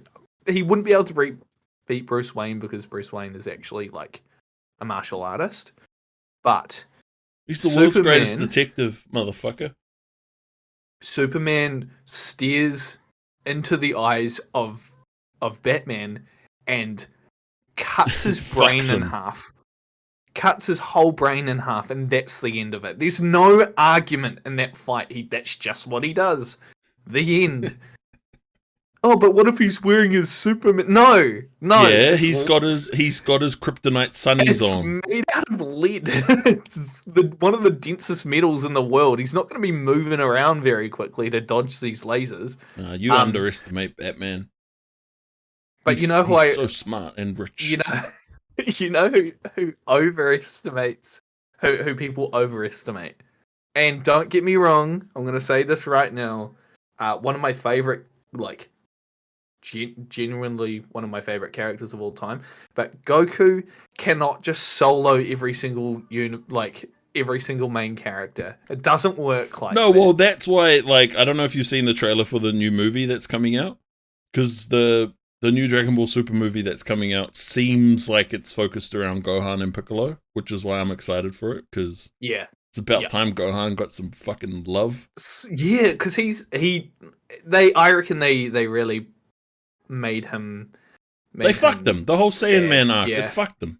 And I think the reason that they stopped putting him to the front line was because he naturally was going to move into Goku's space, but and I'm going to say this with the nicest intentions possible, people who are big fans of Goku suck. They literally they can't see past these like Oh gold tinted my glasses. god. And that's why when it comes to He gets white hair, bro. yeah, what the hell? But it's kind of ridiculous to me that people were like they're looking at replacing Goku with Gohan. Fuck Gohan. Fuck him. He's taking our mans away. It's just like you can't look past those gold tinted glasses, can you? Ever Can since you? Gohan went Super Saiyan 2 and fucked Perfect Cell up, I was so excited to see Gohan just become the man, and then And it then they turn didn't around, they're happen. like, he's half human, hence why he doesn't willingly want to fight. He becomes a seen fucking people- what does he do? He becomes a Kai or whatever, so he can't go Super Saiyan anymore, and that whole shit fucked me off. And then don't even get me started on Saiyan, man. I hated every part of that shit. But the whole you know what? Goku can beat Superman in a fight. He can't. He can't beat Superman in a fight, and I'm going to explain to you why right now. Superman's powers come from the sun. Goku's power is literally sunlight. It's light that he's fighting. Yes, he can punch and stuff like that, but you're putting up a person who has no limits against a person who tries to defy every limit. Goku will just stand there and he'll be like, "Give me your No, energy." he He'll be, can't. "Give me your energy," and the whole world will be like, There you go. And as that's happening, Superman will punch "No." his face He'll off. stand there like he'll have to stand there and be like, "What's going on?" And then he'll give a monologue. People were like, "Oh, well, Goku could, instant transmission him to a solar system with like a blue sun." He's like, "No, he couldn't. How the fuck would he know that?" Goku is an idiot. He's a lovable, dumb idiot. He would never in a million years figure that out. I'm sorry. I just want to. GT doesn't count. GT is not canon. It does not count. I just want to say, I do not think Goku would win. No. I am a fan of Goku. I still think Gohan should have been the main character towards the end of that show. But and also, like, he's not the only Saiyan. Like, Trunks is so fucking cool. Like, Teen Trunks is one of my favorite anime characters, just period. Like, I think he was so awesome. And then Vegeta, although an asshole, is very cool as well. He just does some like I think it must be the first movie, maybe, where Bulma gets hit by Beerus, and he fucking snaps and don't touch my Bulma, and throws hands with the God of Destruction and holds his own for a while. Mate, that's impressive stuff. Yeah, because there's that bit where Beerus is like, "What the fuck?" Ooh. And he's and it's because he like he was like Saiyans, I'll destroy your planet because I'm the God of Destruction. It doesn't really matter to me. And then he's like, oh, I understand why Frieza wanted to get rid of these guys so quickly. That makes sense. What are you crying about?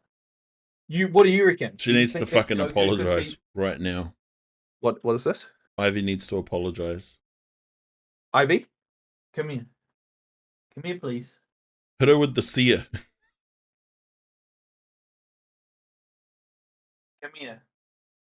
Come here. She's like looking at me, being like, "Well, come on then. Where are you going?" But look, at the end of the day, these are fictional characters with fictional power scalings, and like when people talk about how Saitama can't, or like he can't beat Goku because blah blah blah, and it's like no, well, like the whole thing around Saitama is that he can beat anyone in one punch, and in the current comics, so I've been reading One Punch Man because I actually enjoy like the lead up to those fights. Spoiler: he's fighting Goros, whatever. he's like the next person to kind of meet the standard of Saitama, and they're fighting in space right now, and they're like scrapping each other out, and a little bit of dust gets into Saitama's nose, and he sneezes and just destroys Saturn. And I'm like, I'm sorry, like he's clearly not taking anything seriously. Like, and every time he lands a punch on Goro, he's like Goro's body is like shattering, but it's healing at the same time. Right. So it's like, but Saitama's not taking any damage. He's just getting punched and being like, it's okay. It is what it is. So, you know, I think he's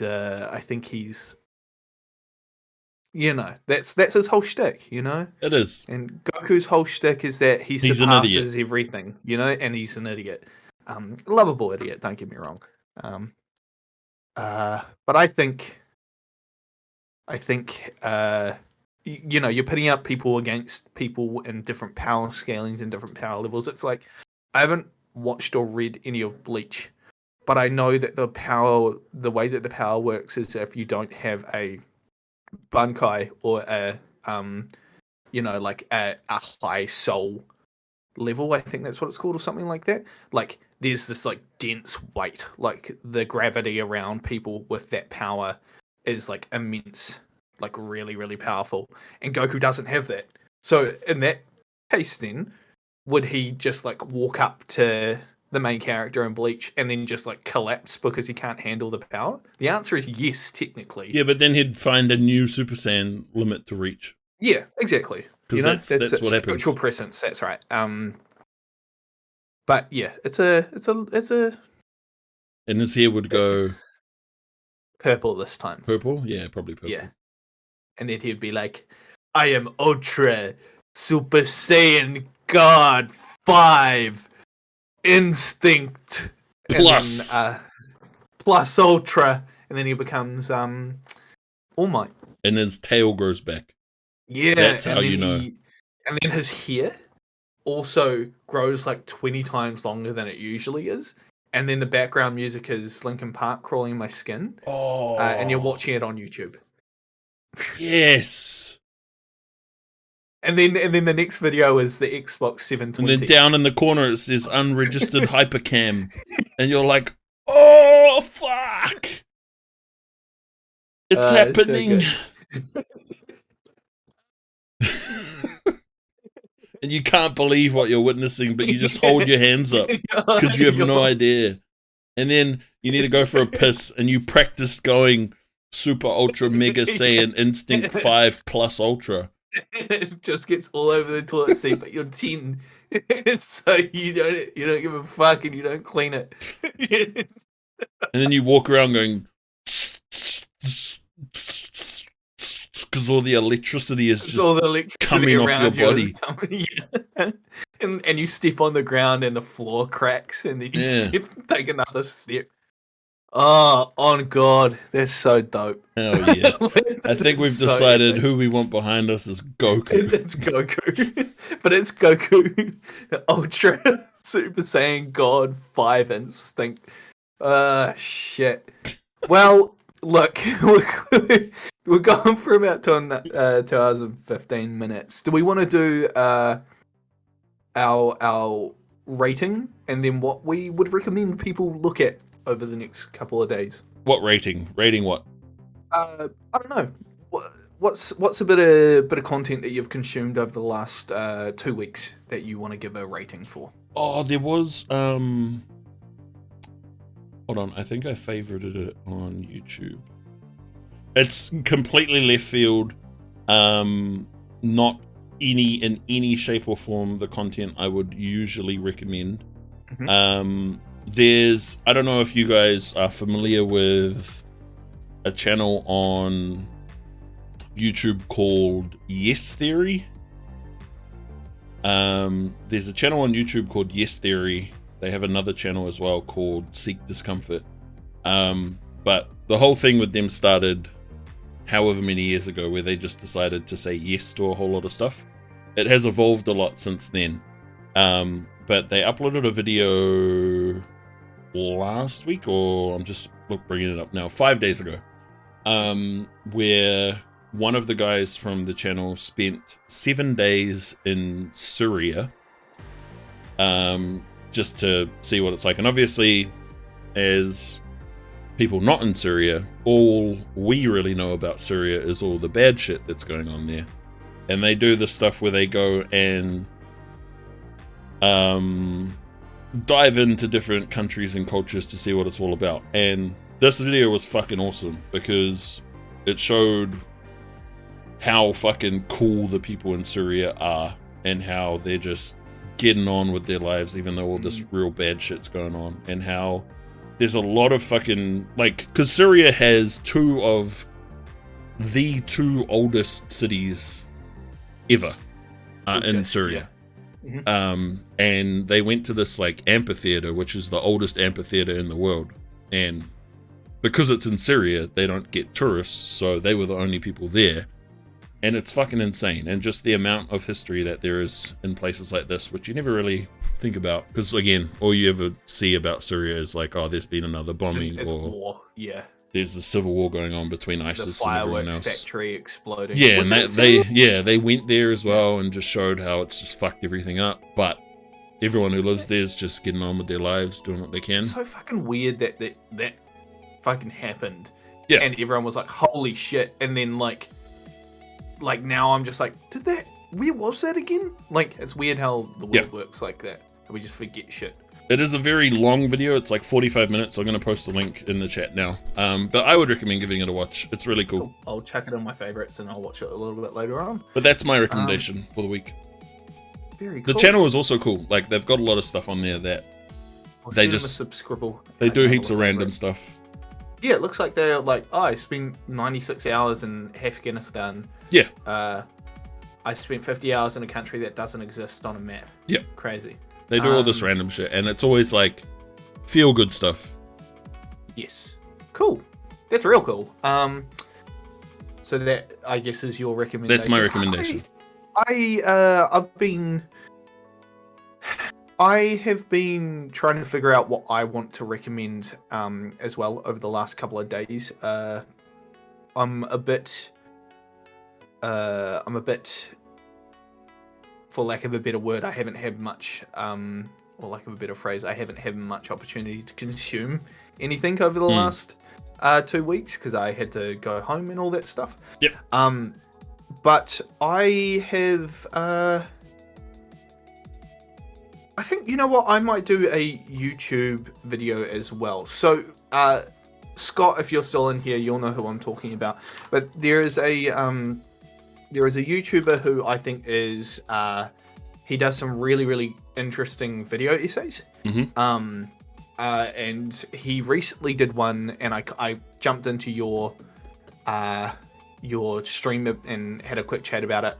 And his name's Super Eye Patch Wolf. Mm-hmm. He creates long form content about anime, about movies, about all that sort of stuff. But he's recently put out a video, and by that I mean like 12 weeks ago, he put out a video under about the it's called Influencer Courses and Are Garbage, the Dark Side of Content Creation. And that's where I found out that if you've got an average viewership of 6 people on Twitch, you're in the top 5%.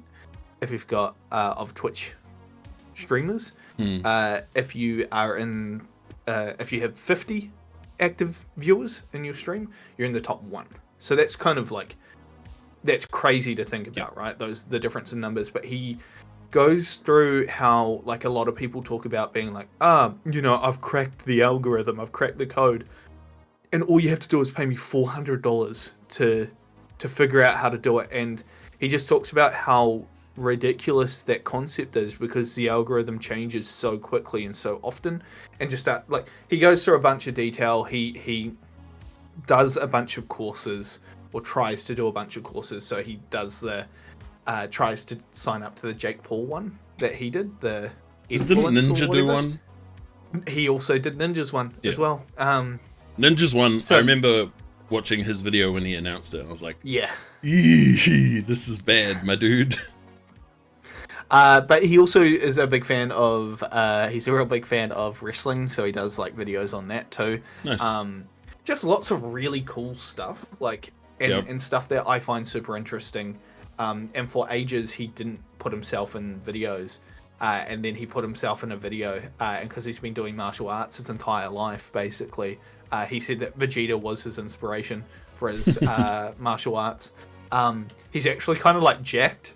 So like he's a good looking dude, and when he does it, I think it must have been like a 100,000 followers or something along those lines. He he shows himself, and then you go to the comments, and it's all like the episode of SpongeBob where Squidward's trying to picture Squilliam naked. And he goes, "Oh no, he's hot." so funny stuff. But he does a really good job with his content, and he deserves all the praise that he's getting. He doesn't upload often, but when he does put out that like kind of long form stuff. Yep. And he recommends that when you watch it, you don't watch it sitting in full, because it's like this most recent video is like 2 hours long. So something to be aware of. But I enjoy his content, and I to be honest, I'm a big fan of the like long form video essay kind of content. Most of my see, Scott knows what I'm talking about. Most of the YouTubers that I watch nowadays are people who do that long form content. Yeah. And I'm like, yay, I'm excited to watch you. But yeah, that's my recommendation. Nice. He's cool. You should watch him. Hell yeah. Videos. I saw. I searched his name, and the Berserk video showed up as recommended. Yeah, he was the reason that I even kind of know, not that particular video, but he talks about Berserk a lot, and how he's like, I want to make a video of it, I want to make a video about it, I want to make a video about it, and then the guy dies, and he's like, what am I gonna do? Because now it's like, is it done? Is it over? What's the thing? So that video is really good as well, and he talks about how much that kind of series impacted him, and he goes to the zoo and he sees a gorilla in the rain and it makes him cry, and I'm like, yeah, I get it. Gorilla in the rain.